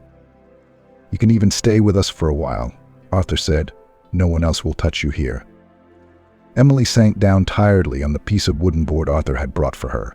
She looked at Ben, who deep down was grateful for the lives he had saved, and realized that she was in a completely different world with its own laws and customs. A world where there is hope, and she lives even in the most unfavorable conditions. Soon the old man and Emily were holding 2 smoked aluminum mugs with strong tea and a package of sweet dried goods from the store. "Thank you," Emily said, looking at her host, "for everything." "It's nothing," Arthur replied. "I was only helping those who needed help." Emily looked into the young tramp's eyes, and in them she saw not rudeness, but sincerity. Not anger, but compassion. And she also realized that true heroes could be born in the most unexpected places, even in a junkyard. "You know," Arthur began, looking at the fire, "this dump is like a reflection of our world. Everything that we throw away, everything that seems out of date, ends up here. And sometimes people become unwanted garbage too." "How did you end up here?" Emily asked. "I feel that they are much more at ease in this unfamiliar place." "It's a long story," Arthur replied, smiling sadly. "Lost my family, my home, then the street. Yes, life can be unfair, but I learned to live here, learned to find beauty in this seemingly hopeless place. And I've learned to help those who are weaker." "You're strong," Emily whispered, not noticing the tremor in her voice. "Strong," Arthur grinned. "Strength is not in the muscles. Strength is in the spirit, the ability not to give up or give in, no matter what. Ours, for example." He nodded toward the hut. "Many of them have been through a lot, but they still survive and help each other. That's the right thing to do." "I second that," the recorder said. Emily smiled and looked fondly at the grandfather she had saved. It hadn't all been for nothing after all, and the surveillance and the exposure of Jack and his mistress's activities. At that moment, Arthur decided to tell his guests his story. "I was an ambulance driver," he began with a slight hoarseness. "Saving lives, helping people." And then he paused, barely swallowing a painful lump. Then this call happened. The night. Rain, a terrible thunderstorm. I arrive, his voice trembling, and there in the cradle, wrapped in an old blanket, tiny, completely defenseless, lay the baby, and no one was around. No notes, no nothing, just a baby in a portable basket. The ex-driver fell silent, reliving everything that had happened. I, of course, brought him to the hospital. The doctors began to wonder what to do next. I thought about it, and it hit me, Crystal. She always wanted kids. We tried, but it never worked. So I figured it was a sign. We have to help this baby.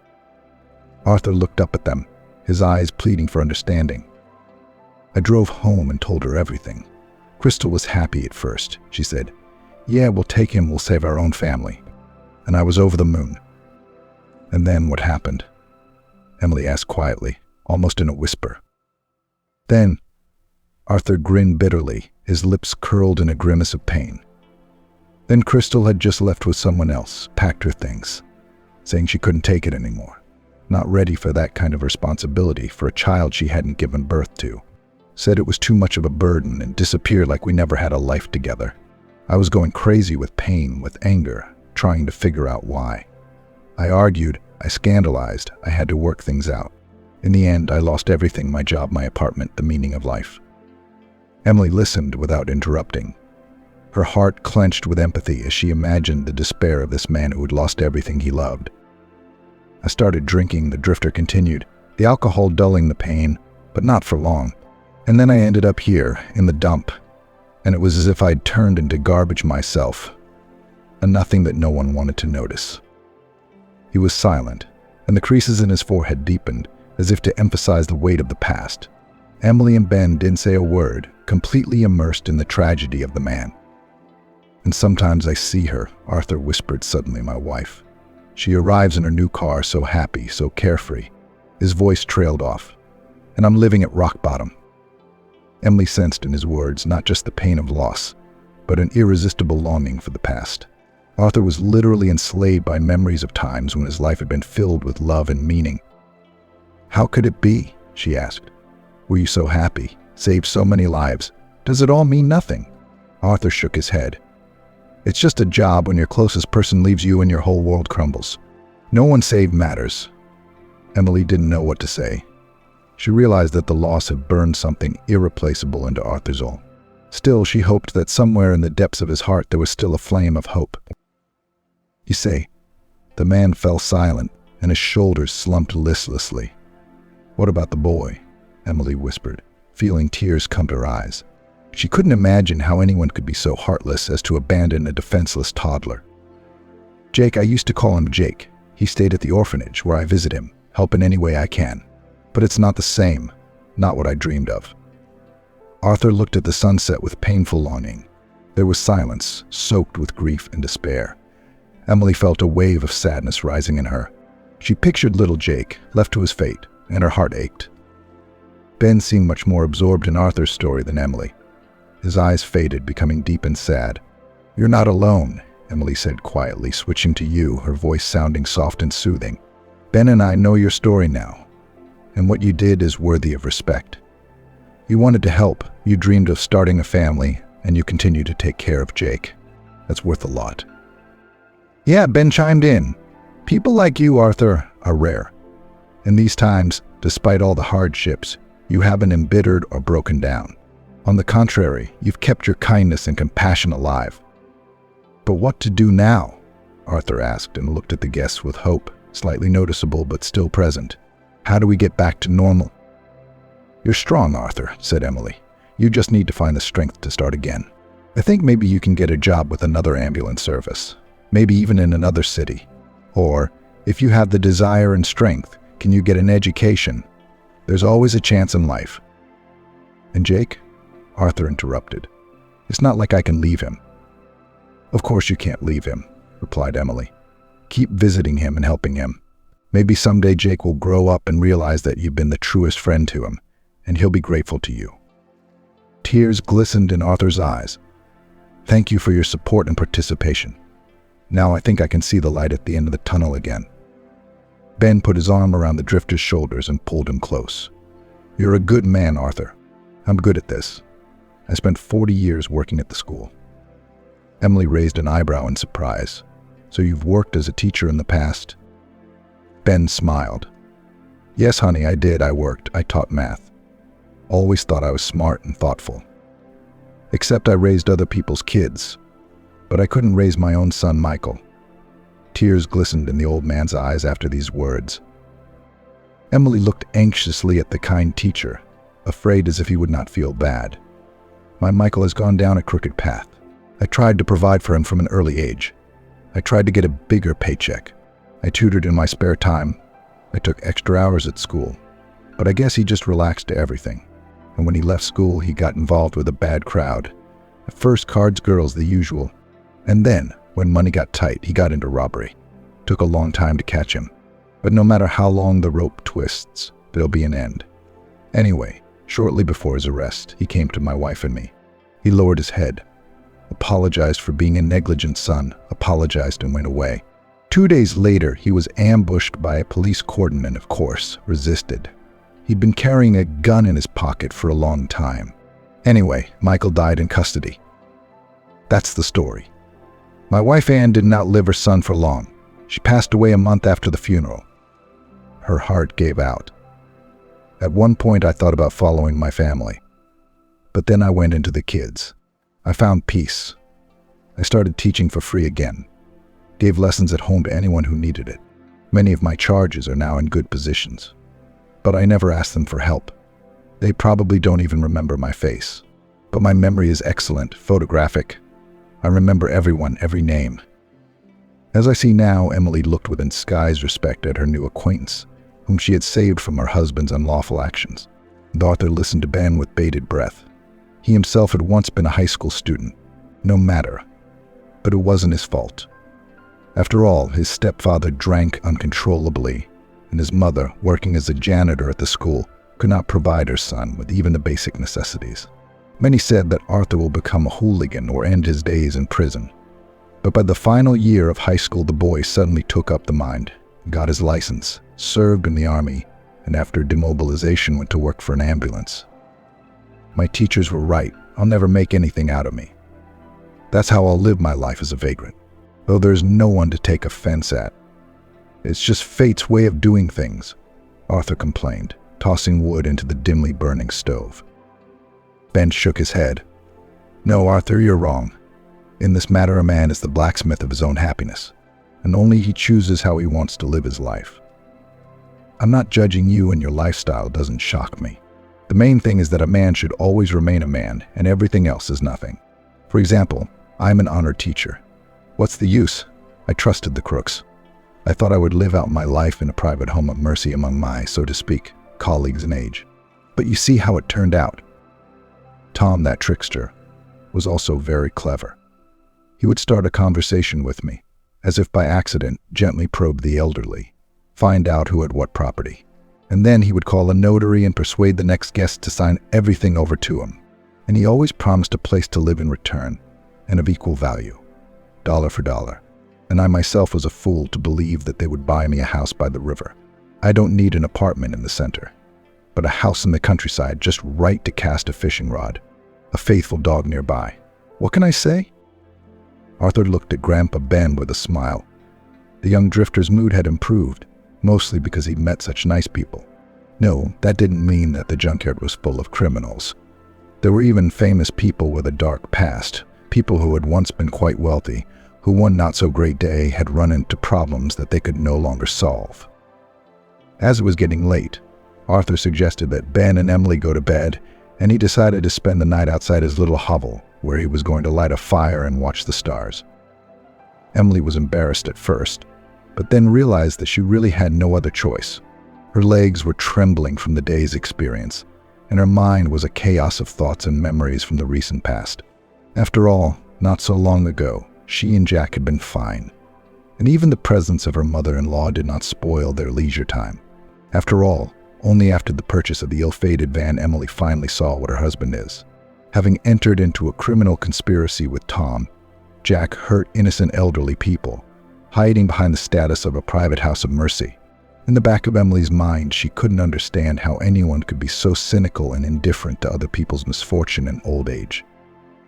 It was hard to imagine how many people Jack and company had broken their lives, leaving them homeless.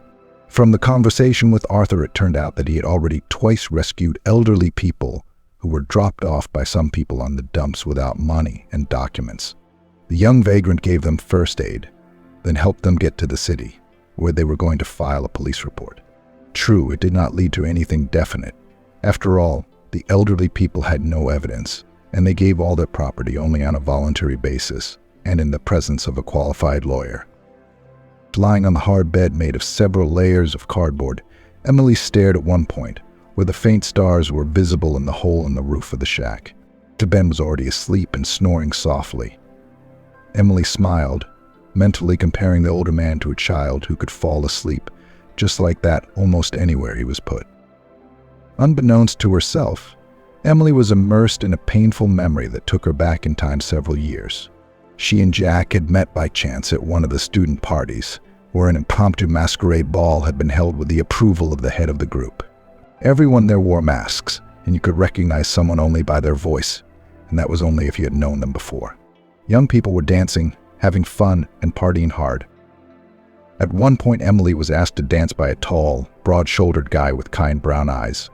Emily couldn't see his facial features because of his mask, so she raised her hand and twirled into the sounds of a fancy waltz to the envious sighs of most of her classmates. At that moment, it seemed to Emily that she was literally floating in the clouds and could conquer any heights. Jack took off his mask only at the end of the evening, pleasantly surprising her with his appearance, and volunteered to walk Emily home. He told her interesting stories and anecdotes, of which he knew a lot. Later at the door, Jack got up the courage to kiss Emily on the cheek, which caused her a wave of sweet shivers throughout her body. From then on, they began to see each other. At first, no one who knew Jack and Emily thought that Jack and Emily could become a couple. After all, there was practically nothing in common between them, and the characters of young people were markedly different, making them completely different from each other. Nevertheless, Jack achieved his goal, and despite the skeptical remarks of friends, made Emily a marriage proposal. Naturally, she immediately gave her consent, because by that time she was finally and irrevocably in love with Jack. The only problem was the future mother-in-law, who disliked her son's chosen one from the first minutes of acquaintance. At the same time, it was impossible to say that Emily stood out too much against the background of their family. In fact, they lived about the same and special riches Jack was able to achieve only a year later, when at the suggestion of his wife decided to engage in his own business, based on trucking in all regions. But Emily did not build a career, quite quickly resigned to the role of Grey Cardinal, who carefully dealt with the problems of financial character of her husband, all the time remaining in the shadows. It was she who helped Jack to stay afloat, stay within the law, and never allow arrears of payments. Unfortunately, no gratitude from either Jack or Barbara Emily never received. And not only did her mother-in-law tick her off every day, but at one point her husband found a mistress and went into the criminal business with her, bringing in much more money than legal transportation. While Emily lay on the motorboat, Arthur, Jack, and Steve, having driven a decent distance from the dump, were thinking about what to do next. "And do you have any idea what will happen to her when Tom finds out what happened?" Steve asked anxiously. The partner shook his head. "I understand, of course. But what can I do? How did I know my wife would decide to get in the car and follow where I went? She's only born with one twist, and that's the one that holds up her ears." And now she'd figured it out. Steve wrinkled his nose. "But you know, that's your problem now. I think for yourself what you're going to tell the boss. I mean, you've got Crystal there in the affair. Maybe he won't execute his future son-in-law. What do you think?" The mocking tone of his interlocutor caused Jack's anger to flare. "What are you picking on me for? I love Crystal and I get it. And if you mess around, you'll regret it." Steve turned pale and involuntarily reached for the belt, where he used to keep his traumatic gun, not finding the plastic grip with his fingers. He was visibly upset, remembering that he hadn't picked it up today because of his irresponsibility. No matter what he said, Steve hadn't thought that old Ben would be able to put up a decent resistance to them. But that's not what happened. If it hadn't been for Emily, Jack's wife, things might have gone smoothly. They'd be sitting in the chief's office right now, counting money. After thinking for a moment, Steve looked anxiously toward the junkyard. Look, but you realize that Tom won't forgive us for this, and your wife might go to the police if anything happens. Jack was gloomier than a cloud. I don't see where you're going with this. Steve, let's get it straight. Enough of this prevarication. What's there to say when it's already clear? We need to set that dump on fire and let them all get up out of their seats. Vagrants ain't vagrants, I don't care. We'll get our money and go away for a while. As long as they're not looking for one old guy, Steve grinned. At that moment, his partner's suggestion seemed worthwhile to Jack. It had been a rather dry summer this year, and the fall had been even worse, without a single rain.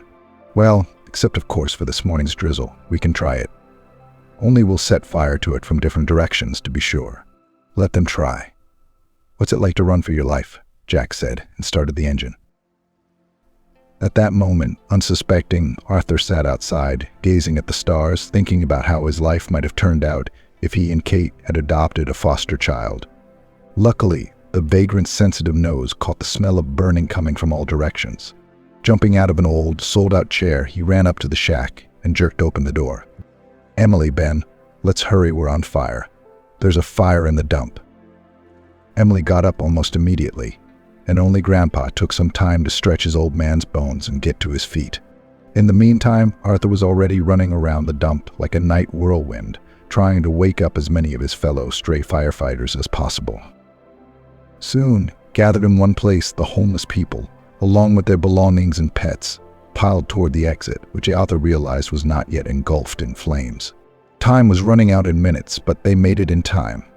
As soon as the last vagrant left the dump, the fire trap slammed shut, and the entire area of the dump was engulfed in flames.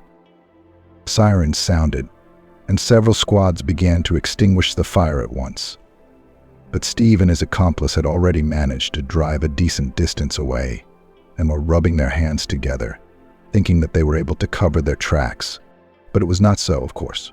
For immediately after Arthur and his companions escaped from the fire trap, he approached a team of local journalists who had come for another sensation, and began to talk in a low voice about what had happened to Emily and Ben. Naturally, the shrewd vagabond immediately realized that this case was not without someone's intervention. After all, the dump itself had never burned so badly, and from different sides at the same time.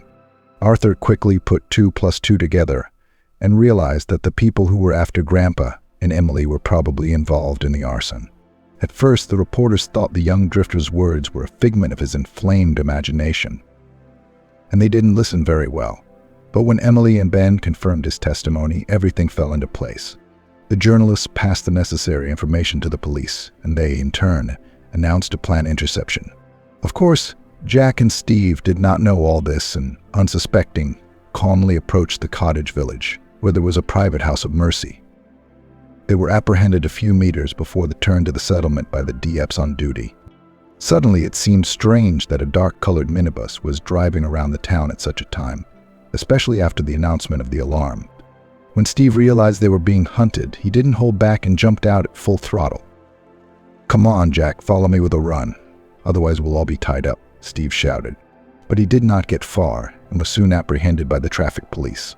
When the handcuffs clicked on Jack's hands, he understood everything without words and immediately began to testify, hurrying as soon as possible to surrender his colleagues before they surrender him. The very next morning, searches and high-profile arrests began at the House of Mercy, located in a cottage community. The former schoolteacher served the police officer well, describing exactly what had happened during the time he'd been under the care of the orderlies at the ill-fated house. But it wasn't just Ben's testimony that the prosecution's case was based on. Arthur had also rescued several elderly people that Jack and his handlers had left out in the open at the city dump in the hope that they would die of their own accord and not arouse the suspicions of law enforcement. Tom and Crystal were detained a little later, already at the airport building, where they tried to buy a ticket for a flight to the capital. Crystal did not deny and immediately laid out everything as it was, thus depriving her father of the opportunity to resist the arguments of the investigator. But Emily and Arthur from that very day became real heroes, and the pair got in more than one issue of local and regional news. The story was so shocking that no one could believe that under the very nose of the city authorities, a certain Tom was engaged in fraud to take away the living space from innocent elderly citizens. Naturally, after exposing the group of swindlers, all apartments were returned to their rightful owners, and Ben returned to the city.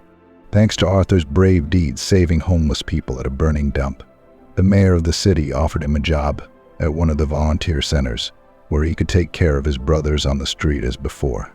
Arthur did not refuse and accepted the offer, almost immediately realizing that such a chance comes only once in a lifetime. In turn, Barbara more than once asked her sister-in-law to withdraw her statement from the police and withdraw her testimony against Jack. But Emily did not go to the lawyer-in-law and instead of help filed for divorce, which she had been thinking about for the past few weeks. Emily later linked her life with Arthur, who had made good progress in the volunteer fund after heading a regional network for the underprivileged. But the most important thing wasn't even that. It was that Arthur did take Jake out of the orphanage, who had been eagerly waiting all this time for the foster daddy who had become his nearest and dearest during that time. Thank you. Are you going to get me a little brother or sister? I hear they find babies in cabbages. Then we will definitely need a vegetable garden, the little boy said authoritatively. Arthur glanced furtively at Emily on the way home, and they both laughed. Jake pouted at first, but then joined his parents, much to the delight of passers-by who saw the happy family in front of them.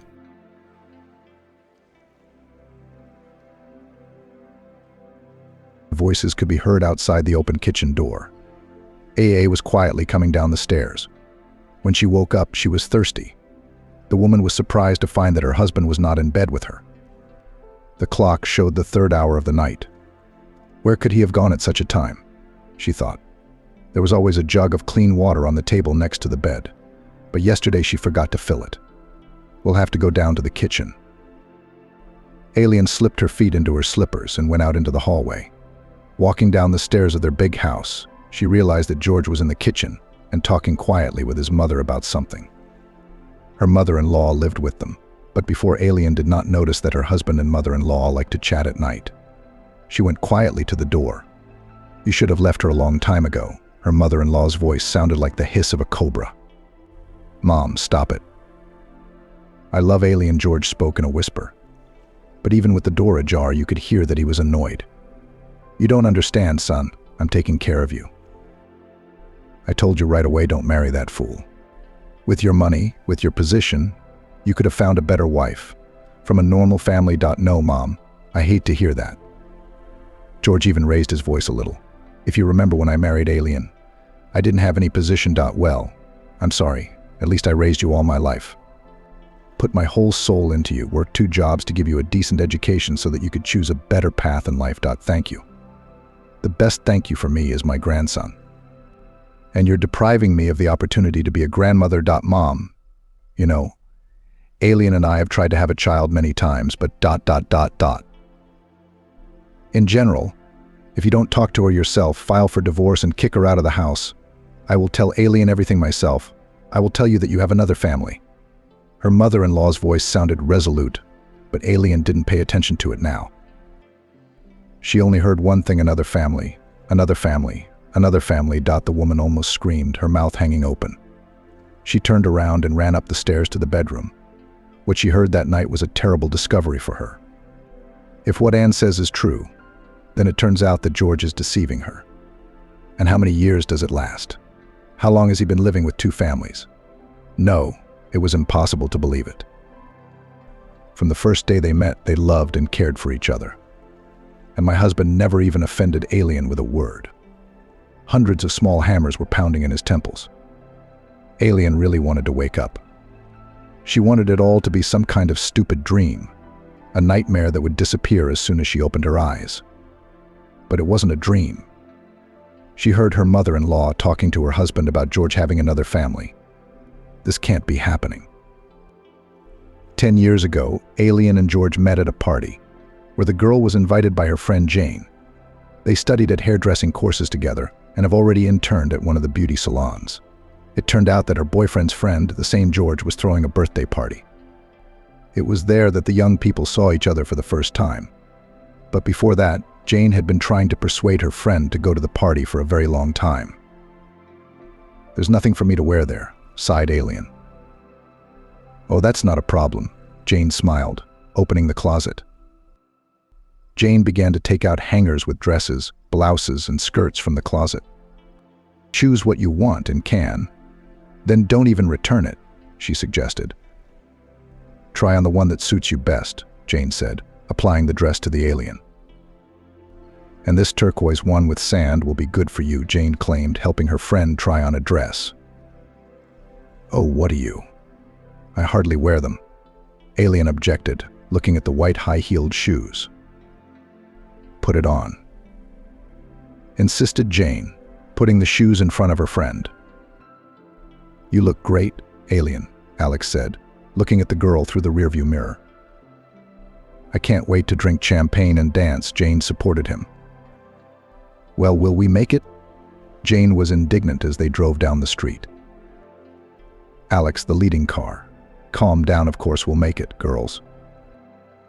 Alien drove and looked out the window at the quiet night area and the lanterns illuminating the dark streets, thinking about how beautiful the city is at night. What awaits her at this party? She didn't know, so she was worried. After taking the elevator to the 10th floor, they immediately heard loud music and cheerful voices. Alex rang the bell next to the front door. No one opened it. "It's no use. No one will hear the bell," he said, and pulled the door. It turned out to be open. The trio entered the hallway, and Alien realized that she found herself in some other world unknown to her. It was a very large apartment, well furnished with expensive furniture. Colored lights ran across the ceiling in the living room, and girls and boys danced under them. Noticing the guests, the tall, stately host of the party rushed to them. Finally, the birthday boy hugged his friend. "I thought you weren't coming," Dottie greeted Jane, and she pushed Alien forward. "Let's get acquainted. George. This is an alien. She's my best friend. That's the kind of girl." Jane gave a thumbs up. "Very nice," said the guy, holding out his hand. "I'm George. Come on in, join us. Don't be shy about anything or anyone. In general, open up, guys." Alien noted that the audience at this party is very interesting. The girls in beautiful outfits behaved confidently and easily. They danced and had fun. They were not shy of anyone.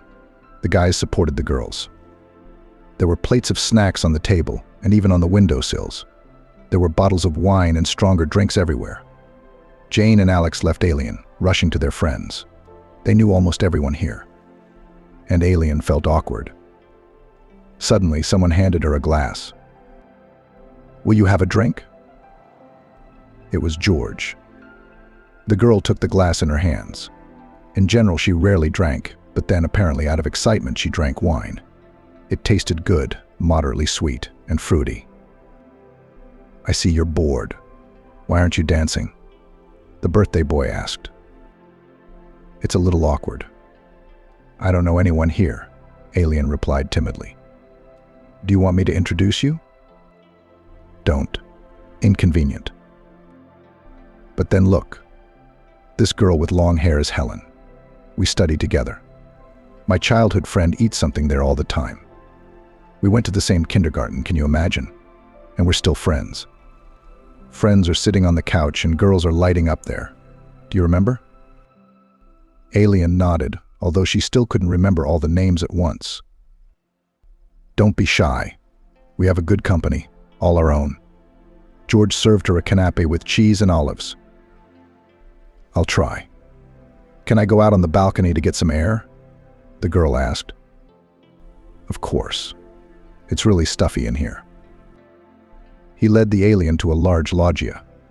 From the 10th floor of the high-rise building, there was a wonderful view of the city, shining with lights. A light wind blew, bringing a breath of fresh air. The wine was slightly dizzying. Slow music came from the room.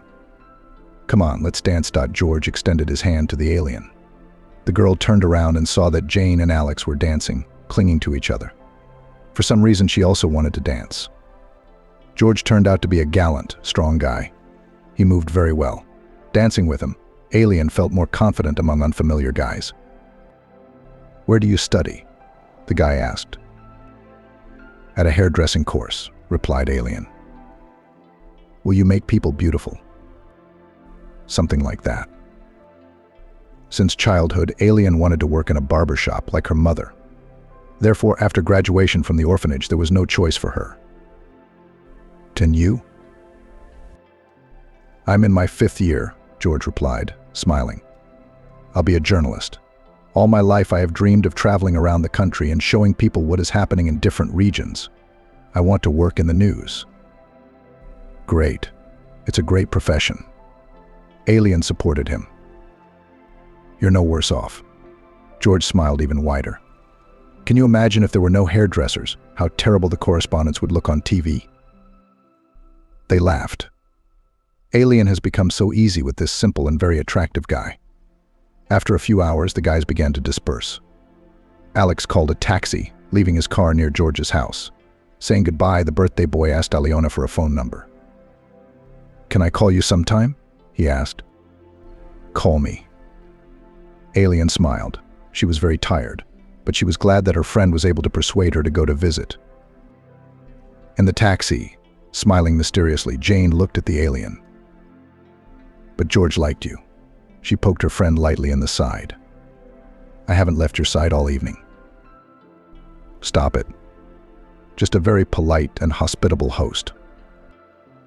Alien lowered her eyes because she liked this guy herself. Oh, a hospitable host.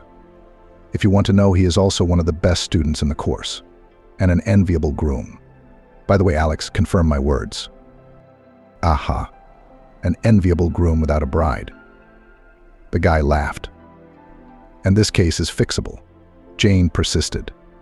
Let us take our alien and marry him off. Oh, that's enough already. There's my house. The girl pointed to her 5-story building to the driver. The friends said goodbye, and Alien headed for the entrance. She was terribly sleepy. I didn't even have the strength to take a shower. The girl changed her clothes and collapsed on the sofa. Drowning with her head in a soft pillow, Alien slept almost until lunch. When she opened her eyes, the afternoon sun was shining through the curtains. The girl stretched and went to the bathroom. Today she had to go to the courses in the evening, and also have time to buy groceries and cook food. There's almost nothing in the fridge at all. Entering the kitchen, she put the kettle on and took a can of coffee out of the cupboard. It was empty. Coffee would be nice now, but I'll have to drink tea. Alien thought. A phone trilled from the room. Hello. The girl replied. Hello, this is George. So I decided to call you to find out how you're doing. How are you feeling? Hi. It's all good. For some reason, Aliona's heart began to beat faster. Let's meet tonight, go out somewhere? The guy suggested. I have a course tonight. That's it. It's agreed. I'll meet you. After the course, the address was sent. Alien did not have time to come to her senses, did not have time to answer something, began to doubt, and George had already said goodbye and hung up. She was standing by the window and did not even notice how a smile was opening on her face. She really wanted to see this confident, grown-up, strong guy again. The girl hardly waited for the end of classes. George was waiting for her at the entrance. She had noticed his figure in the window a long time ago.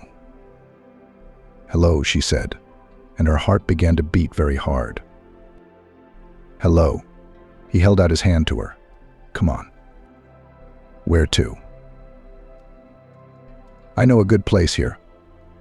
Let's sit down and have a bite. You must be hungry, right? George was smiling with such a charming smile that the girl couldn't resist. Alien really didn't mind eating something right now. She didn't have time to go shopping. The small cafe with only a few tables was calm and quiet. A few customers were talking quietly, drinking coffee. The soft, calm music was relaxing. Order whatever you want, the guy suggested when the waitress brought the menu. And what will you do? Alien asked. I see. You're shy. George understood her question in his own way. Well, then I'll make the order myself. You don't mind? Okay. The young man ordered a salad, roast, and dessert for himself and the alien. Watching her eat, George smiled. "I am so pleased that you agreed to meet with me," he said when they had finished dinner and were drinking coffee. "It's strange, it feels like I've known you for many years. And we often sit like this in a cafe," replied Alien. "But I don't really know anything about you at all." "What should I tell you? I was born in this city. I've lived here all my life. My mother raised me alone. Since childhood, she has instilled in me that the subject of my father is taboo. So even before school, I stopped asking her who my dad was. My mother had a hard time alone, but she did everything so that I didn't need anything. I am very grateful to her for that." "And who is your mother?" Alien asked.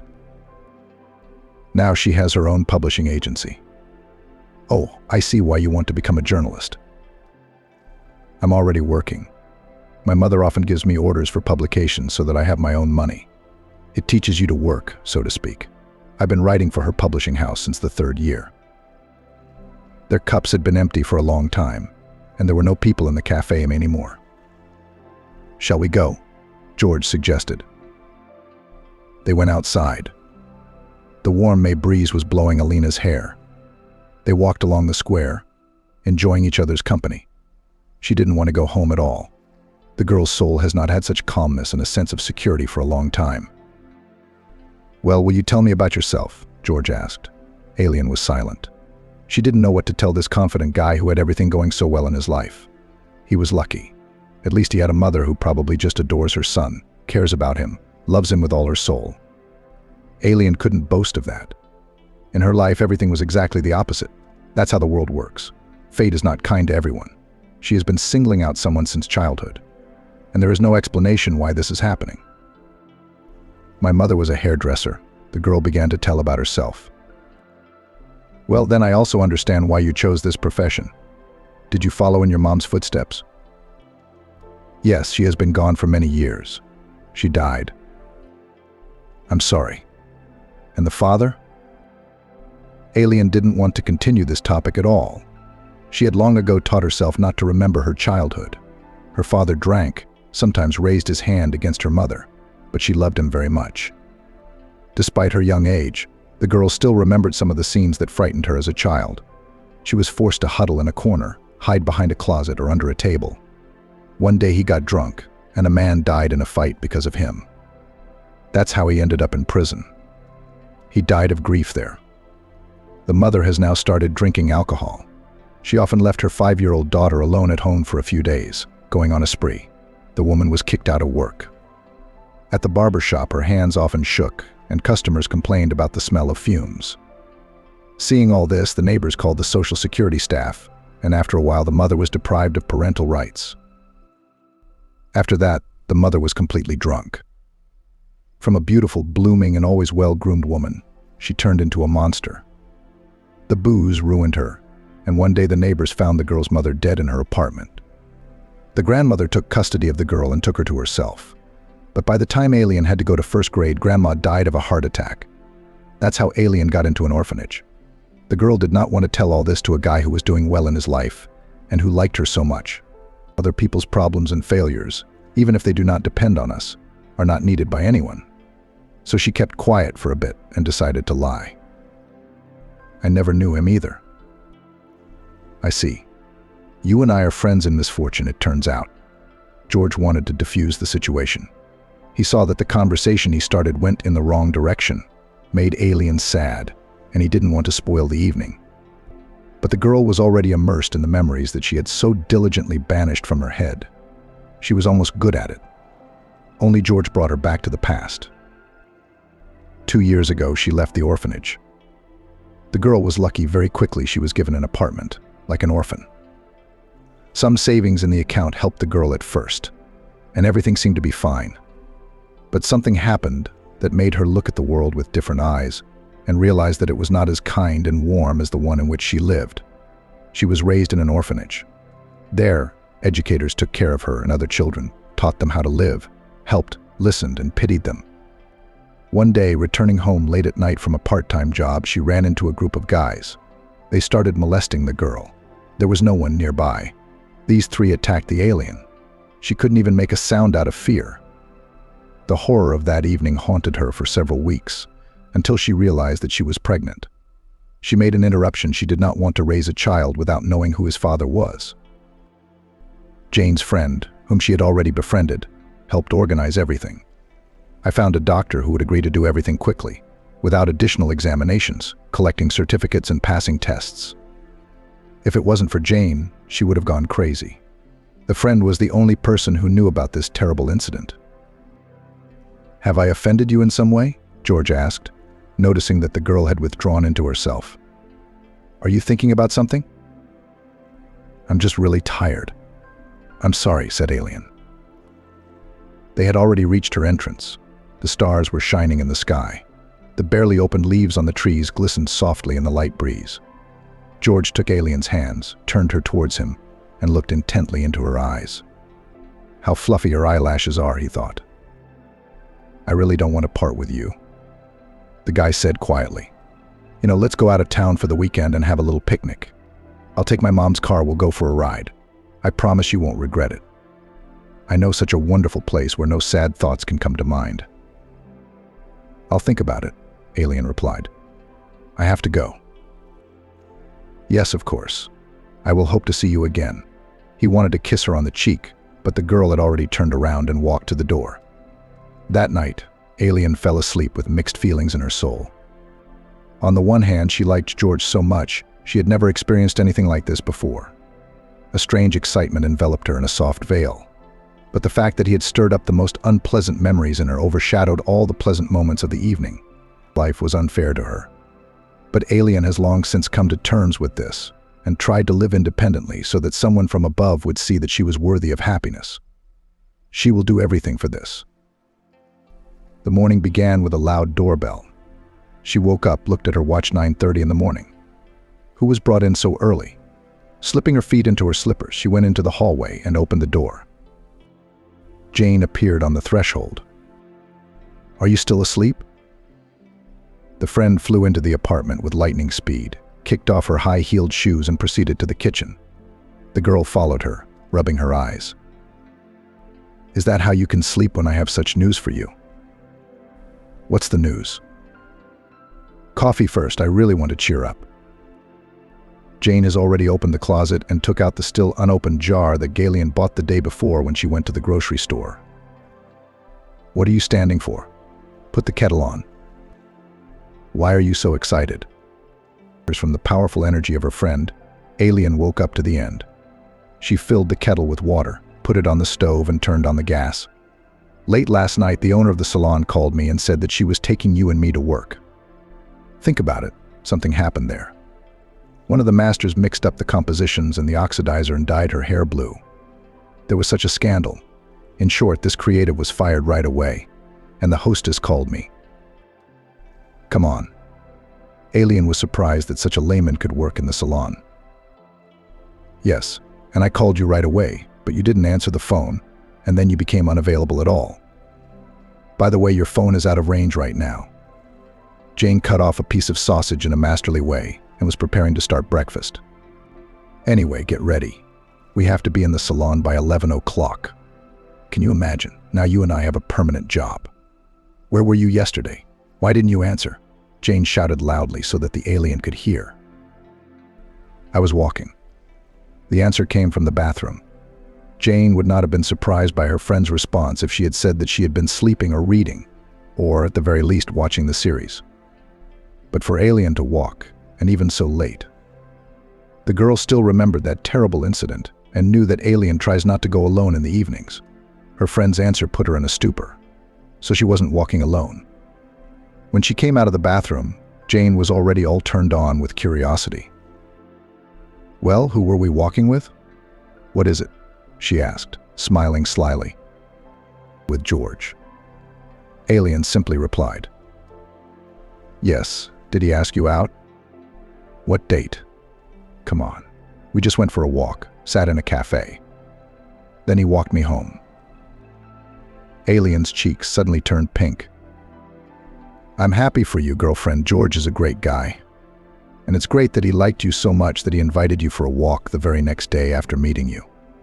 And you didn't want to go to the party yet." It doesn't mean anything, Alien insisted. We just went for a walk. Okay, just so simple. It was not in Jane's rules to pry into other people's personal affairs. Come on, get ready.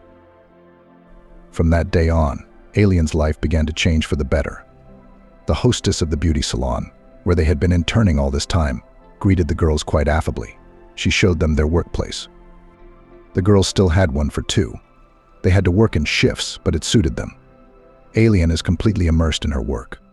She was fascinated by everything that happened in the salon and liked it when the clients left happy, refreshed, rejuvenated. The magic of hairdressing fascinated her.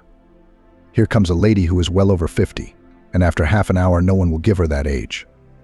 A new hairstyle, a beautiful hair color without a hint of gray, styling that suits her very well. The client is happy. Alien is proud of its work. Carried away, she almost completely forgot about Igor, but he called on Friday night. Hi, have you considered my offer to go on a picnic? Alien was taken by surprise by this call. She wanted to see the man again, next to whom her heart began to beat faster. I work until lunch on Saturday, she replied hesitantly. It's okay, we'll go after lunch. The guy said confidently. Agreed? Okay. Alien agreed. I'll pick you up at 2 o'clock dot. Okay, yes, I'll be waiting. She hung up the phone and wondered if she was in too much of a hurry, going alone with a guy out of town, where there would be no one else. She liked George, but the negative experience of communicating with guys was alarming. She pushed bad thoughts away from herself, persuaded that everything would be fine. George just couldn't hurt her. He is decent, intelligent, educated, well-mannered. She was not mistaken and did not regret for a minute that she went on a picnic with George. He picked her up, as promised. They raced along a country highway, enjoying the wind spinning in the car, through the open windows and the music playing from the radio. Alien admired the beautiful landscapes flashing by the window, and George looked at her and smiled. He brought her to the shore of a small lake. How do you like the place? What is it? He asked, opening the trunk of the car to get groceries and a folding barbecue. It's very beautiful. It's amazing. I'm glad you like it. George handed Alien a basket of fruits and vegetables, and he took care of the meat. In general, it will be very crowded here in the summer. While the bathing season has not started, you can count on privacy. And I can't swim at all. They didn't teach this in our orphanage, said Alien. They taught me a lot of things, but they didn't teach me to swim. What's the problem? Do you want me to teach you? Well, when summer comes, of course. George laughed. I don't know. The girl was slicing tomatoes and cucumbers with might and main, laying out apples on plastic plates. In between, she watched George masterfully cook meat on coals and enjoyed the aroma of an almost finished barbecue. It was a wonderful day. They had a great time, enjoyed delicious food, listened to music, laughed, and just talked about different topics. George no longer touched on the topic of the past. She felt at ease and comfortable with him. At some point, the guy thought about it and looked at Alien carefully. You know, when you came to the party that night, I just couldn't take my eyes off you, he said softly. You are special, not like the girls from my department, like childhood friends, like those around me. Alien was silent, not knowing what to say to such a revelation of the guy. I want you to be my girlfriend. I want to get to know you better every day, be there for you, help and protect you. Goosebumps ran down Aliona's body. I have never said such words before. The girl was pleased, but she did not know what to answer in such cases, so she continued to remain silent. Don't you like me? George asked, looking into her blue eyes. I like you, Alien replied softly. But are you sure you need someone like me? You have an education, a nice apartment, Mom, after all. And I'm just a hairdresser. It doesn't matter at all. I'm sure you're going to be very good. And don't worry about Mom. She'll like you, I'm sure. I think you're in a hurry. We don't know each other at all.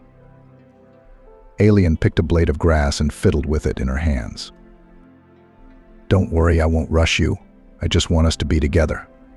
I just want to see you more often. I agree. Let's meet up. and sometimes spend time together. They smiled at each other. The situation lightened up by itself. George brought the alien home when it was already dark outside. Without knowing why, she was in no hurry to get out of the car. She was pleased to be with him. She did not want to part at all. George looked at her and was silent. And then he took my hand, brought his face closer, and kissed me. When she opened her eyes, he was looking at her and smiling. "See you later." He should have said goodbye, but he still wouldn't let go of her hand. "Yes, see you," Alien said softly. After going up to the apartment, she sat down on the sofa and closed her eyes. There was a viscous silence in the room. I didn't want to turn on the TV or even the light. The girl felt George's kiss on her lips over and over again, and some kind of unrestrained, soft, warm happiness filled her from the inside. It's been 6 months. George defended his diploma and worked at his mother's publishing house. During this time, the girl managed to get regular customers in the beauty salon who wanted only her to serve them. The hostess often praised the girl. "You have a talent, Alien," she said. "It's not for nothing that you have such a record." "I'm glad I didn't make a mistake about you." George and Alien called each other every day. Whenever possible, we met, spent evenings together, went to cafes, went to the cinema, just walked. The guy, as promised, did not rush the alien. There was no intimacy between them during this time, only kisses and hugs. One day they settled comfortably in a cafe on the embankment, choosing a table by the window. It was drizzling outside, nailing the yellowed foliage to the asphalt, and the wind was trying hard to disperse the damp leaves. "You know," George said, holding the girl's hand, "I want you to meet my mom. I think it's time. I love you, and anyway, tomorrow I'm inviting you to dinner with us." "Does your mom know about me?" the girl asked. "She knows I have a girlfriend, but that's all. So I want you to get to know each other, and our relationship has moved to another level." "What do you mean?" "I want you to be able to come to our house as my beloved girl. I want everyone to know that we are together, that I have you and you have me." "I'm afraid your mom won't like me. Don't worry about it. She will accept any choice I make. Mom loves me and will be happy if I'm happy." Alien nodded silently. But she was not completely sure that they were doing everything right. However, she hoped that everything would go well, and decided that she would definitely prepare properly for this meeting. Alien knew who would help and support her. When she got home, the first thing she did was call Jane. "Can you come?" she asked her friend. "Right now? Something happened?" "Yes, it happened. Please come." Alien knew that Jane would come rushing at the first call. You don't need to explain anything to her over the phone. Half an hour later, a friend was already ringing the doorbell. "I saw you at work today. What could have happened in a few hours?" Jane asked, walking into the kitchen. "Will you make coffee?" "Yes, I'll put the kettle on now." Alien took out the cups. "What happened is that George wants to introduce me to his mother tomorrow." "Come on." Jane knew, of course, that Alien and George were dating, that they were both in love. She also knew that apart from kissing, there was nothing between them. Therefore, I treated this relationship more like a platonic one. So I was surprised that George was already taking Alien to his home to introduce him to his mother. Usually it's not like that for couples. They sleep together a couple of times. If everything remains the same, introduce them to their parents, or even go to get acquainted when a pregnancy test shows 2 stripes. And here everything is somehow childish, and they are already going to bow to their mother. Yes, today he told me that tomorrow we are going to have dinner at their house. I'm really worried, Jane. What if she doesn't like me? Oh my God. Do you want to live with her or something? I already thought something incredible had happened to you. And then, just think, sit at the table, eat something homemade. You get different questions. This is usually the case. That's what I'm afraid of. What am I going to tell about myself? That my father was a criminal, my mother got drunk, and I grew up in an orphanage. She put her palms to her eyes, rubbing them to calm her pulse. Don't tell me that. Get off the subject or say you're dead. Usually after such an answer, tactful people do not ask how it happened. Well, that's a lie. Alien objected. You can't start a relationship with a lie. And George, didn't you lie about your parents? Jane asked. I wasn't lying, I just didn't say anything. He saw that this topic was upsetting me and did not touch it again. So don't tell his mother either. Jane hugged her friend by the shoulders and worries. And so everything will be fine. Don't you understand? It's rude not to answer questions. Alien, pull yourself together. You better think about what you will appear in front of your mother, advised a friend. It's true, the girl agreed. His mother is probably such an elegant lady, owns a publishing house, drives a car, and what a luxurious apartment they have. You know that. That's exactly why you have to be in all your glory. Come on, let's see what's in your closet that's decent. The girls went into the room.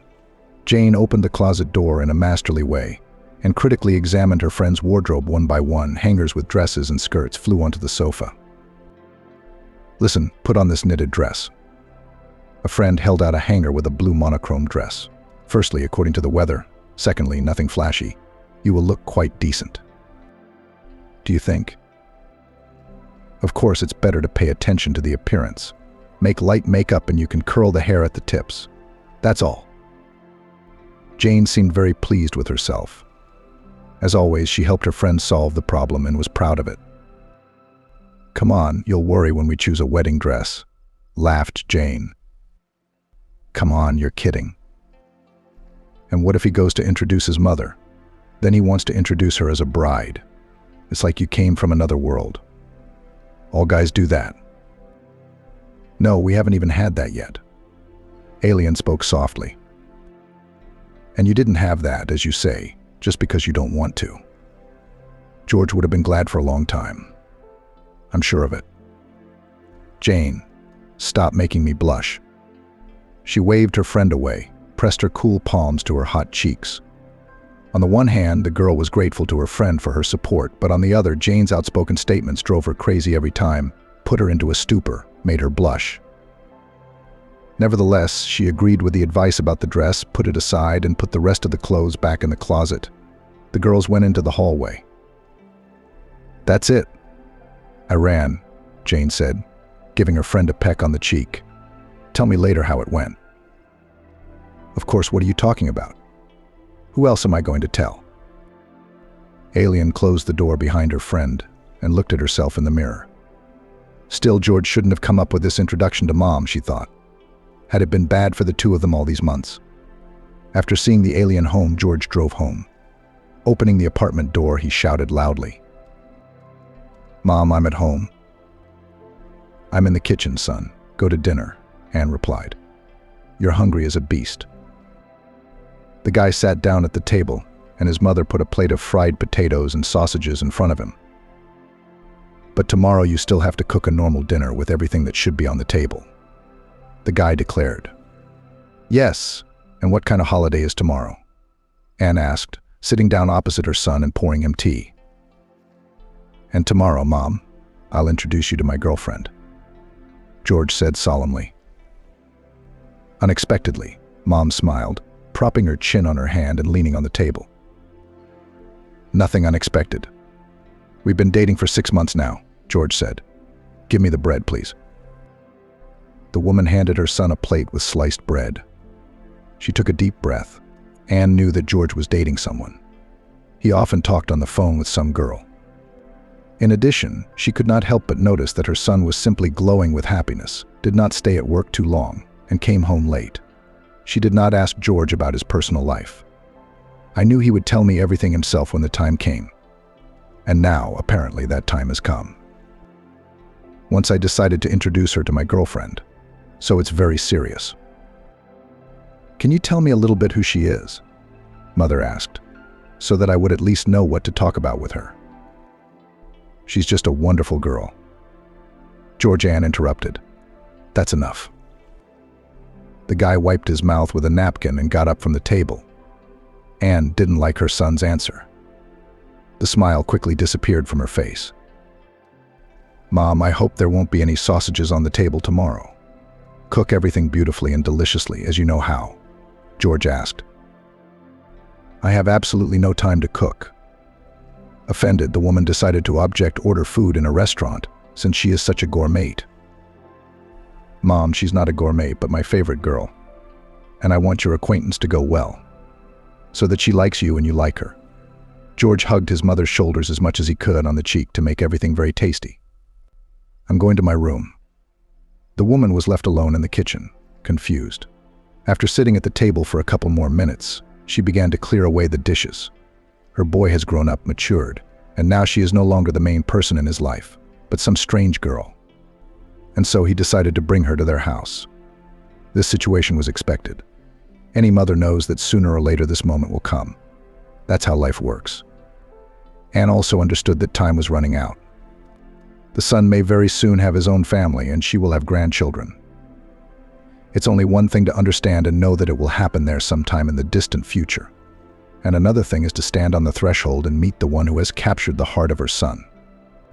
A sharp stab of jealousy pecked at her heart. But Anne did not want to quarrel with her son. Dinner will still have to be cooked, although there is absolutely no time to run around the shops. The woman sat down at the table again, took out her smartphone, and opened a website with grocery delivery at home. The next day, Anne called her secretary into her office. Angela, I'm going to leave early today, she told the girl. You will control everything here, and do not forget to close the office. Has something happened? Angela asked. Yes, George is bringing his girlfriend to meet him today. We need to cook dinner. The boss replied. Wow, congratulations. With what, Angela? Anne was angry. I have no idea who this girl is, what she wants from my son. And the unknown, scares and worries. And there are so many scams around who are chasing young and successful people. You're right. Angela nodded her head. I'll do everything, I'll check it, I'll close it. That's good, the boss calmed down. The woman took her purse, took out a keychain with car keys and left the office, and Angela remained standing in the office thinking. She had liked the boss's son for a long time. She even showed him signs of attention, often brought coffee, and also dragged homemade pastries from home, tried to feed the guy. He always thanked her, but he didn't pay much attention to the girl. Angela knew and believed that gradually she would be able to win his heart. But now all her dreams are falling apart. Hearing the sound of the door opening, Anne took off her apron and hurried into the hallway. Her son was standing in front of her, holding the hand of a girl of about 20 years old. Her son's friend was smiling shyly. Mom, meet Alien, said George. Alien, this is my mom, Anne. It's a pleasure, the girl said, trying to keep the tremor out of her voice. George's mother looked at her carefully, waiting for her son to help the girl take off her coat. Alien was wearing a simple knitted blue dress, long blonde hair curled over her shoulders. Anne noted that her son has good taste. The girl is really beautiful. He keeps himself modest. She even breathed a sigh of relief for a moment. Alien, in turn, saw a beautiful, statuesque, elegantly dressed woman in front of her. She looked like she couldn't even be 40 years old. Come into the living room, George's mom suggested. I'll be right there. I have more hot stuff in the oven. Yes, come on in, don't be shy. Make yourself at home. George pushed the girl towards the open doors to the hall. She had been here once before, at a party. But today the room looked very different. There was a beautifully set table in the center. The room was illuminated by a large crystal chandelier with many ringing droplets. There was silence. Don't be afraid of anything, George whispered in the girl's ear and helped her sit down at the table. Mom, do you need any help? Anne was already entering the living room, carrying a platter of baked meat in her hands. You'd better sit down at the table. There was silence in the room for a while. No one knew where to start a conversation. Mom was the first to break this awkwardness. Son, take care of the guest and me. Put the salad on. She smiled at the alien. While George was putting food on plates, the woman decided to ask the girl. Alien, tell us about yourself. What do you do? Are you a student? Anne asked. No, I'm working. The girl replied softly. Yes? I wonder who. Mom, she works as a hairdresser in a beauty salon. George was ahead of the girl with the answer. She is very talented. She is appreciated at work. Didn't you get an education? The guy's mother continued the interrogation. No, unfortunately, replied Alien. I took a hairdressing course and immediately went to work. The mother looked at her son significantly. Her first impression of the pretty girl was already beginning to deteriorate. Anne saw an educated girl with a status, or at least a good profession, next to George. And here's the hairdresser. And who are your parents? What do they do? Alien was silent, head down. She expected such questions, but it turned out to be very difficult to answer. Mom, Alien has no parents, George answered for the girl. And anyway, what are you bothering about? Let the guest eat in peace. What do you mean there are no parents? The woman put down her fork and knife. And who raised you, supported you? I grew up in an orphanage. Finally, Alien gathered her willpower and answered decisively. Natalia Ilyinichna's eyebrows went up. She was silent for a while, and then got up, took a dish from the table and asked her son George, "Will you help me make tea?" "Yes, of course." The guy got up from the table and followed his mother. When they disappeared through the door, Alien gathered up the empty plates and headed to the kitchen to help clear the table too. Walking down the hallway, she heard Anne's voice. "Are you crazy? Who did you bring into the house?" She chastised George, the hairdresser from the orphanage. "Are you going to marry her?" "We haven't discussed it yet, but I really love Alien," the guy replied. "Over my dead body, do you hear? I will never let you ruin your life by associating it with this beggar from the orphanage." Suddenly, mother and son noticed in the doorway with plates in their hands. The girl took a few steps forward and put the dishes on the table. "Here, I picked it up from the table," she said, turned around and walked away. "Mom, there must be at least some sense of tact," George said angrily. "How can you not understand? She's my girlfriend." The door lock clanged loudly. It was Alien who left, slamming the door. George rushed after him, putting on his jacket and hat as he went. "Alien, stop." He caught up with her in the yard. "Yes, you stop, I say." He grabbed the girl, turned her around, and held her tightly. "I'm not letting you go anywhere," he said, looking into her eyes. "I love you. And I will never enter your house again." The girl said softly. "Never mind. Mom just doesn't know you yet." He began to kiss her cheeks, wet with tears. Resentment against a woman who, in the first hour of meeting her, poured mud over her, poured out salty drops. She was crying like a child who had been wronged. She was very hurt and hurt. Did she really deserve such hurtful words for all that Alien had to go through? After all, she didn't say a bad word to George's mother. "I want to go home," the girl said, calming down a little. "Come on, I'm with you. I'm not coming back either until Mom apologizes to you." They caught a taxi and got to the Alien house very quickly. George, as usual, stopped at the girl's entrance, hugged and kissed her on the lips. And she suddenly took his hand and said, "Let's go." She pulled George towards the door. They ran up to the floor. The girl hurriedly opened the door. Everything that happened after that should have happened a long time ago. George dreamed of intimacy with his girlfriend, but waited for her to want it herself. And she wanted to. Today, more than ever, she needed his embrace, his love. He was whispering, "I love you. I love you, Dot." When dawn broke, George said, "I want to always be with you. Let's get married, Dot." She did not immediately understand the meaning of his words. She sat up, covered herself with a blanket, and looked at George in surprise. "Are you serious?" "It can't be more serious." "What about your mom?" Looking anxiously into the guy's eyes, Alien asked. "What does my mom have to do with it?" he replied. "She has her own life. I am an adult, self-sufficient person. I have a good job. You and I will get along just fine without her help." The girl threw herself on his chest. "I love you so much," she whispered. They spent the whole next day together, cooking lunch together, walking through the streets of the sleeping area, kissing and feeling absolutely happy. After coming home with their shopping, George and Alien began to cook dinner. Suddenly the phone rang. "This is mine," George said and went into the room to answer the phone. Sensing something was wrong, Alien sat down on a chair. From what she could hear from the kitchen, the girl realized that George's mother was calling. "I'm not coming back until you reconsider your attitude towards Alien. Mom." The guy was saying, "Stop shouting." "No, I'll come to work tomorrow as usual." "All right.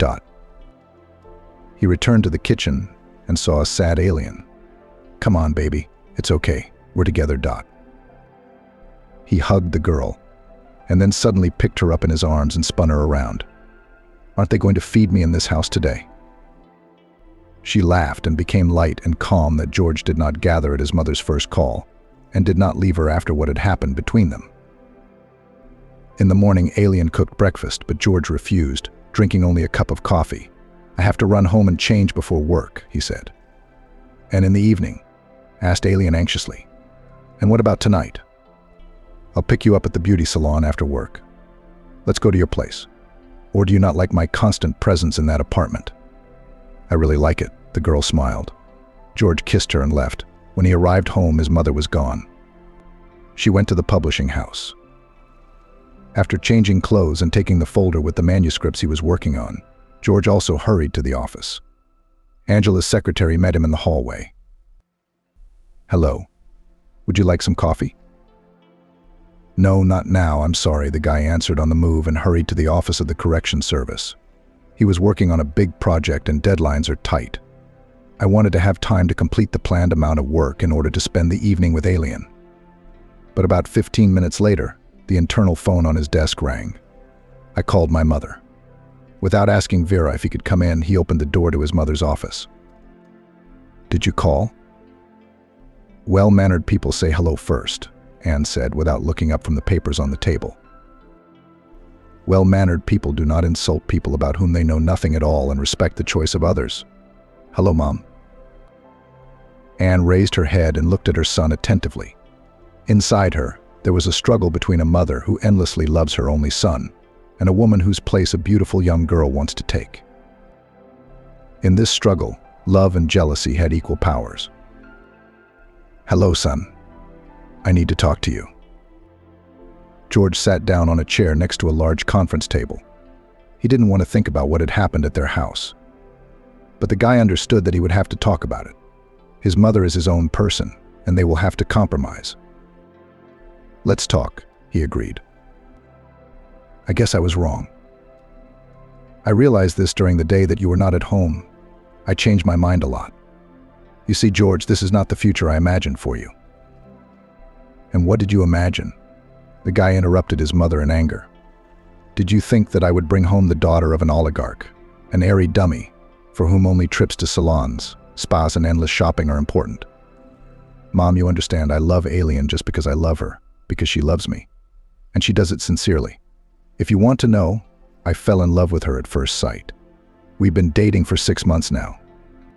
Do you really think that if I had doubted her feelings for even a minute, I would have continued my relationship with her?" "Calm down, son, I believe you. That's exactly what I wanted to talk about." Anne tried to soften the tone of the conversation. "Sit down, tell me, are you serious about marrying an alien?" "Yes, Mom. I seriously intend to get married." "Well, in the end, I have to trust your choice. And in this case, I will soon have grandchildren, right?" "Well, we didn't think about it. Maybe they will." George was still offended by his mother, although he felt that she was ready for reconciliation. "Well, okay, I apologize to Alien. She will soon become a member of our family and my daughter-in-law. Let's apply and let her come to us on the weekend. Let's discuss the preparations for the wedding." George was confused. It wasn't like her mother to make peace so quickly. Anne has always had a strong character, was able to defend her opinion, and did not deviate from it. Otherwise, she would not have been successful in business. But on the other hand, he was glad that she had at least accepted his decision. "You really don't mind if we get married?" George asked incredulously. "Since you love Alien, I don't mind. The main thing for me is your happiness, son." She went up to George and hugged him. It was hard to accept that her son would have his own family, but otherwise she could lose her son. And Anne couldn't let that happen. "Thank you, Mom." George thanked me. "Only I will live with Alien. so we will come together on the weekend.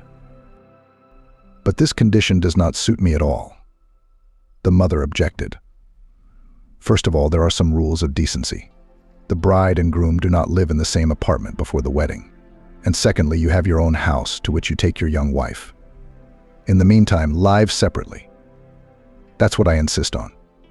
Believe me, it's the right thing to do. There was a steely note in Anne's voice again. George thought for a moment, and then said, "You're probably right, Mom. That's settled. I'll be waiting for you at home tonight. In the meantime, go work." Walking down the corridor of the publishing house, George still could not believe that his mother had made concessions to him and was ready to accept Alien. He was already looking forward to telling her about everything tonight, and why wait for the evening? "Alien, do you have your passport with you?" George asked the girl, having reached her by phone. "Yes, what happened?" "We'll meet at the fountain in the center at lunchtime." "Agreed?" "Okay, what happened?" "You'll find out. I'll be waiting." George hung up the phone. He thought for a while, and then picked up the smartphone in his hand again and dialed the flower delivery service. He can't lead Alien to apply without a bouquet. 2 months later, George and Alien got married. The young people were happy. Anne was at a loss not to fall into the dirt in front of the guests, and she named more than 50 people. Most of the invited people are colleagues from the publishing house, business partners, and friends of the woman. But the young ones invited Jane and Alex, as well as several friends of George. The wedding was celebrated in a restaurant. Alien looked amazing in a snow-white dress, and George in a blue suit with buds of small white roses seemed very solemn and grown up. Looking at her son, Anne wiped away a tear from time to time. After the wedding, the young couple settled in the apartment of the groom of his mother. After long-term disputes, it was decided that while they would live together with Anne, it would be seen further the apartment is large. There is enough space for everyone. Alien tried to help Anne with the housework. She didn't know how to cook much. They didn't teach this at the orphanage, but I bought a book with recipes and cooked according to it. But her mother-in-law always praised her for her cleanliness. The daughter-in-law was really a very neat girl. She kept the whole apartment clean. Almost immediately after the wedding, the family began a tradition of dining together on Sundays. If on other days the young people could go to a restaurant or eat without waiting for their mother-in-law, then on Sunday from 17 everyone had to be at the table. She cooked mostly for Alien, but Anne often joined her if she was free. So one Sunday, the mother-in-law and daughter-in-law were cooking Sunday dinner together in the kitchen. George was not at home. He went out to the store. While Alien was chopping vegetables, her husband's mother was flipping through a magazine. Her sister-in-law asked her to move the pot. The woman abruptly stood up, picked up the pot, and then her eyes went dark. She fell to the floor, knocking over a 3-liter bowl of boiling broth. "Oh my God!" screamed Alien and rushed to her husband's mother. She was screaming loudly. Then the scream turned into a soft sob. The girl grabbed the phone and dialed the medics. When George approached the entrance, his mother was already being loaded into the car on a stretcher. Alien was crying nearby. "What's wrong? What's wrong with Mom?" "This is terrible." She dropped a pot of broth on herself. He was very hot. The guy shoved a package into his wife's hands. "Go home, I'll go with her," he said. She couldn't find a place for herself at home. She has already reproached herself 100 times for asking her mother-in-law to remove the saucepan from the stove because she could have done it herself. George returned late in the evening. "How's Mom?" Alien asked anxiously. "Severe burn, he will be in the hospital," the husband replied wearily. "How did this happen?" "I was chopping vegetables, and she was reading something in a magazine. I asked her to remove the saucepan from the heat, and she stood up and then swayed and fell. Maybe I was dizzy. It's my fault." "Come on, it's not your fault. My mother thinks I don't know anything, but her blood pressure has been jumping for a long time. Age doesn't make anyone healthier. Everything will be fine, don't worry." The patient was in the hospital for a whole month. George had to take over the duties of the director of the publishing house. Alien asked for a vacation at work and took care of her mother-in-law. She hardly left her side, stayed in the hospital room from morning to evening, fed her, helped her change clothes, talked to her, and read the manuscripts given to her by George. During this time, the daughter-in-law and mother-in-law became very close. After being discharged from the hospital, they came home as relatives. At dinner, Anne said in a serious tone, "That's it, my children. I've had time to think about everything. George, since you're doing a great job as director, so be it. Stay in the manager's chair, and I will rest. Mom, are you sure?" "Don't interrupt. I have another solution." His mother cut him off. "I bought a plot in the city a long time ago. It's time for us to get out of this 3-room den, which I hope will soon become too small for us. You're going to give me grandchildren, aren't you? So son, start building a house. I think we can do it in 2 or 3 years." What a surprise. Alien gasped in shock. "This is all very well, of course, but I would also like to discuss something with you." I turned to George's wife and mother.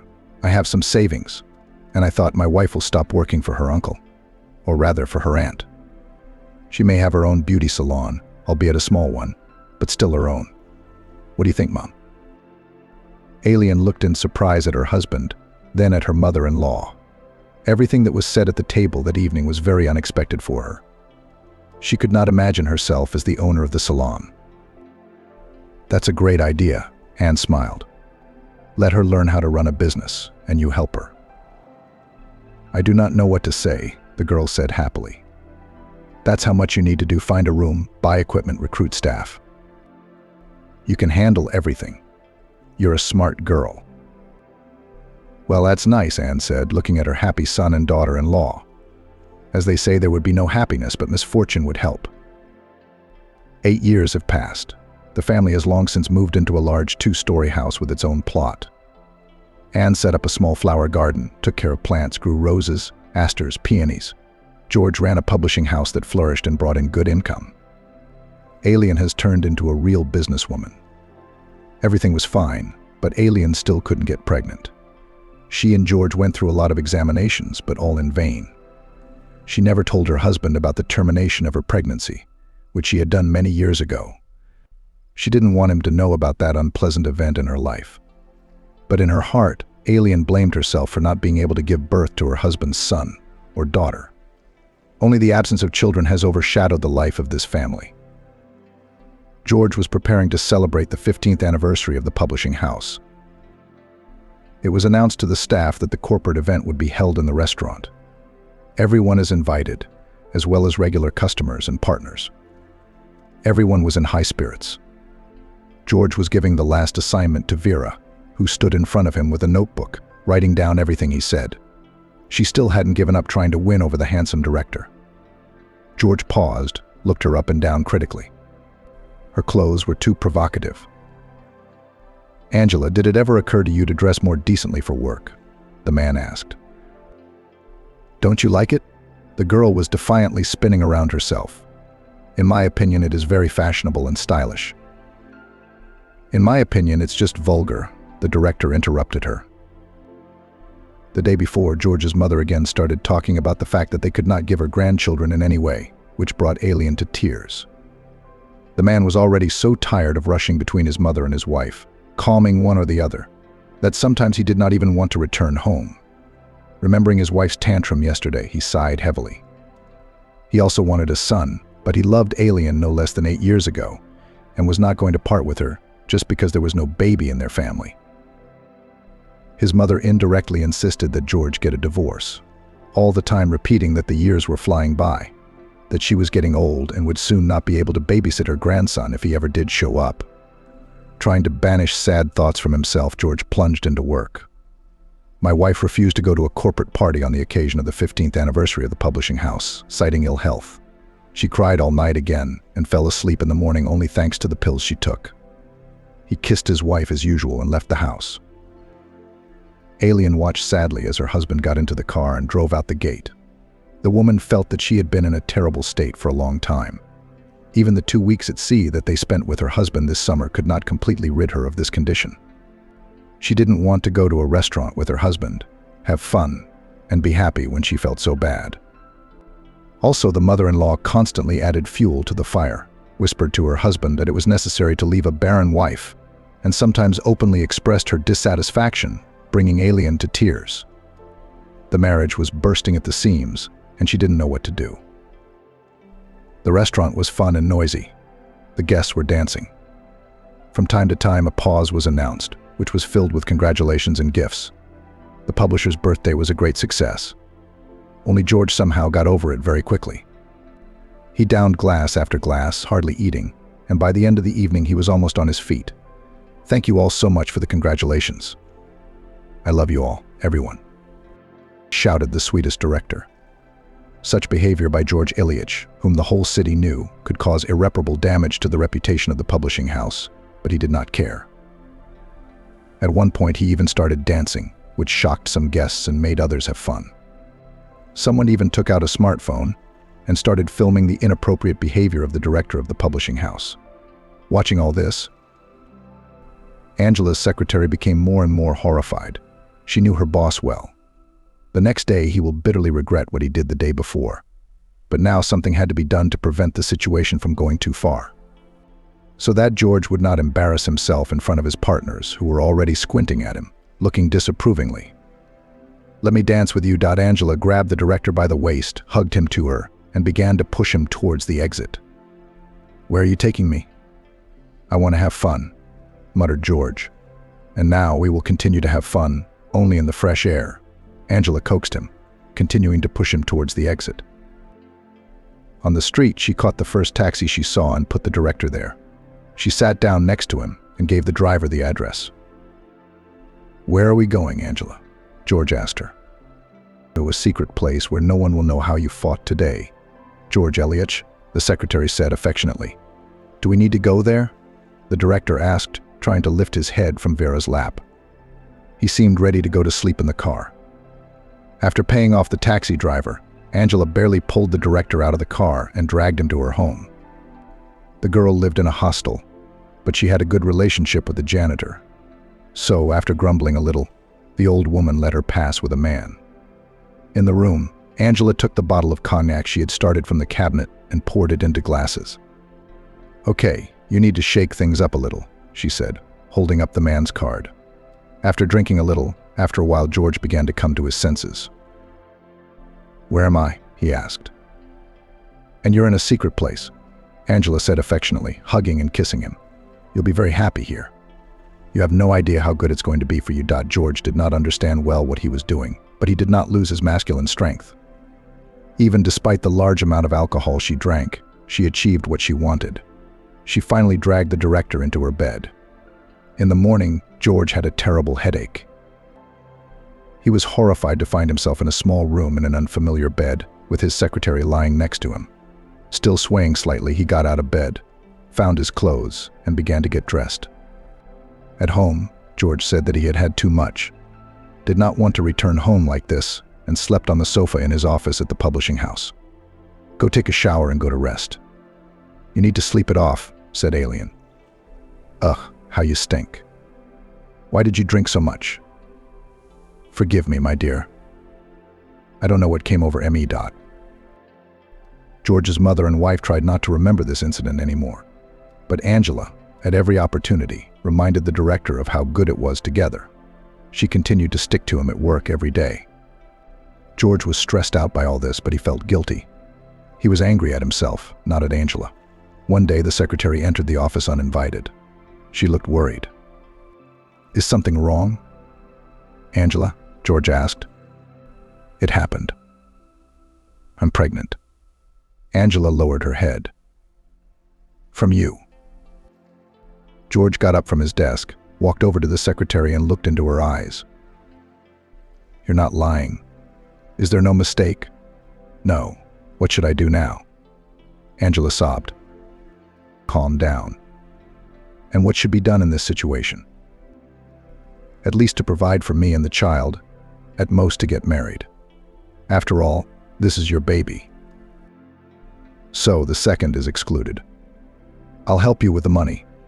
I still need a place to live. It's not like raising a kid in a dorm. I'll decide, go."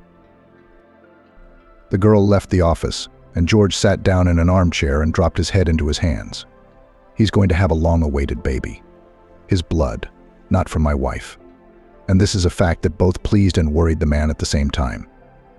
He very quickly came up with a place to comfortably accommodate Angela and her unborn child in Alina's apartment. It's empty anyway.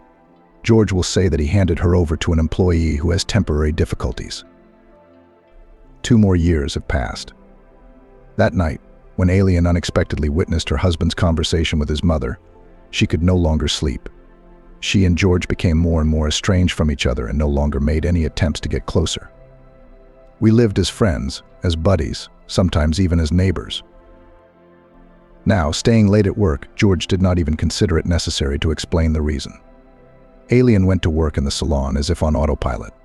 And then such a shock. George has another family. Her husband has a child on the side. The baby she couldn't give birth to. In the morning, Alien drank coffee and went to the salon. Thoughts of the double life of her beloved husband did not leave her. She walked, hardly seeing anything in front of her. She was startled out of her state by the screeching of car tires right at the pedestrian crossing. A huge black Jeep hit a girl with a stroller. Alien rushed to the victim. At this time, the driver of the Jeep turned on the rear and disappeared from view in just a matter of seconds. "Girl, are you alive?" Alien bent over the young mother lying on the asphalt. A crowd had already begun to gather. A pool of blood was slowly developing on the asphalt next to the victim's head. Hearing the baby crying, Alien rushed to pick up the overturned stroller. The boy in the blue suit was crying. The woman unhooked the restraining straps on the stroller and grabbed the child in her arms. "Hush, hush, little one," she whispered to the baby. "It's okay. It's all over now. Don't cry." She rocked the boy, hugging him to her. At that time, the ambulance sirens were heard. People stumbled, giving doctors access to the girl lying on the asphalt. The victim was put on a stretcher and loaded into a car. Almost simultaneously, the police arrived with the ambulance. "Is she alive?" The uniformed officer asked the doctor. "So far, yes, but I'm afraid it won't take," said the doctor. "Here, there was a phone next to her. Okay, give it to me. I need to call my relatives." "Are there any witnesses?" A policeman shouted into the crowd. "I'm a witness," said Alien, continuing to rock the baby in her arms. The policeman looked closely at the frightened woman with the child. "I had to decide something, call my relatives. In the meantime, what should I do with it?" "Let this woman babysit him. Get in the car," the employee said, and he began to look through the contacts in the victim's smartphone and call the numbers that he thought belonged to the closest people. On the way to the hospital, the baby calmed down and fell asleep. Carefully carrying him in her arms, Alien entered the emergency room and sat down on a chair. "Wait here, my father will arrive now." "I got through," the policeman told the woman. "What about the boy's mom?" the alien asked. "She's being operated on. Nothing is known yet. We will wait. The employee left, leaving Alien alone with the baby in her arms. She stared at the baby's face and couldn't take her eyes off it. He looked about a year old. Maybe more, maybe less. Alien didn't understand this. He smacked his lips pathetically in his sleep, sometimes smiling slightly at something. The woman's heart was bleeding. She did not notice how the door to the room opened, and an agitated man ran into the room. Alien raised her head and saw George in front of her. The husband was struggling to cope with excitement, breathing heavily. "What are you doing here?" George asked, not understanding why his wife was holding his son in her arms. "And you?" Alien was even more surprised. "I got a call. They told me that Angela was in an accident with a child." "Which Angela?" "Meh." Alien didn't understand anything at all. George took a deep breath and sat down next to his wife. He looked at his son, stroked his head. "This is my son, Eric," the man said softly. "A son?" "Oh." She understood everything, but for some reason she didn't feel any emotions at all. "Yes, it happened that way. He's very handsome.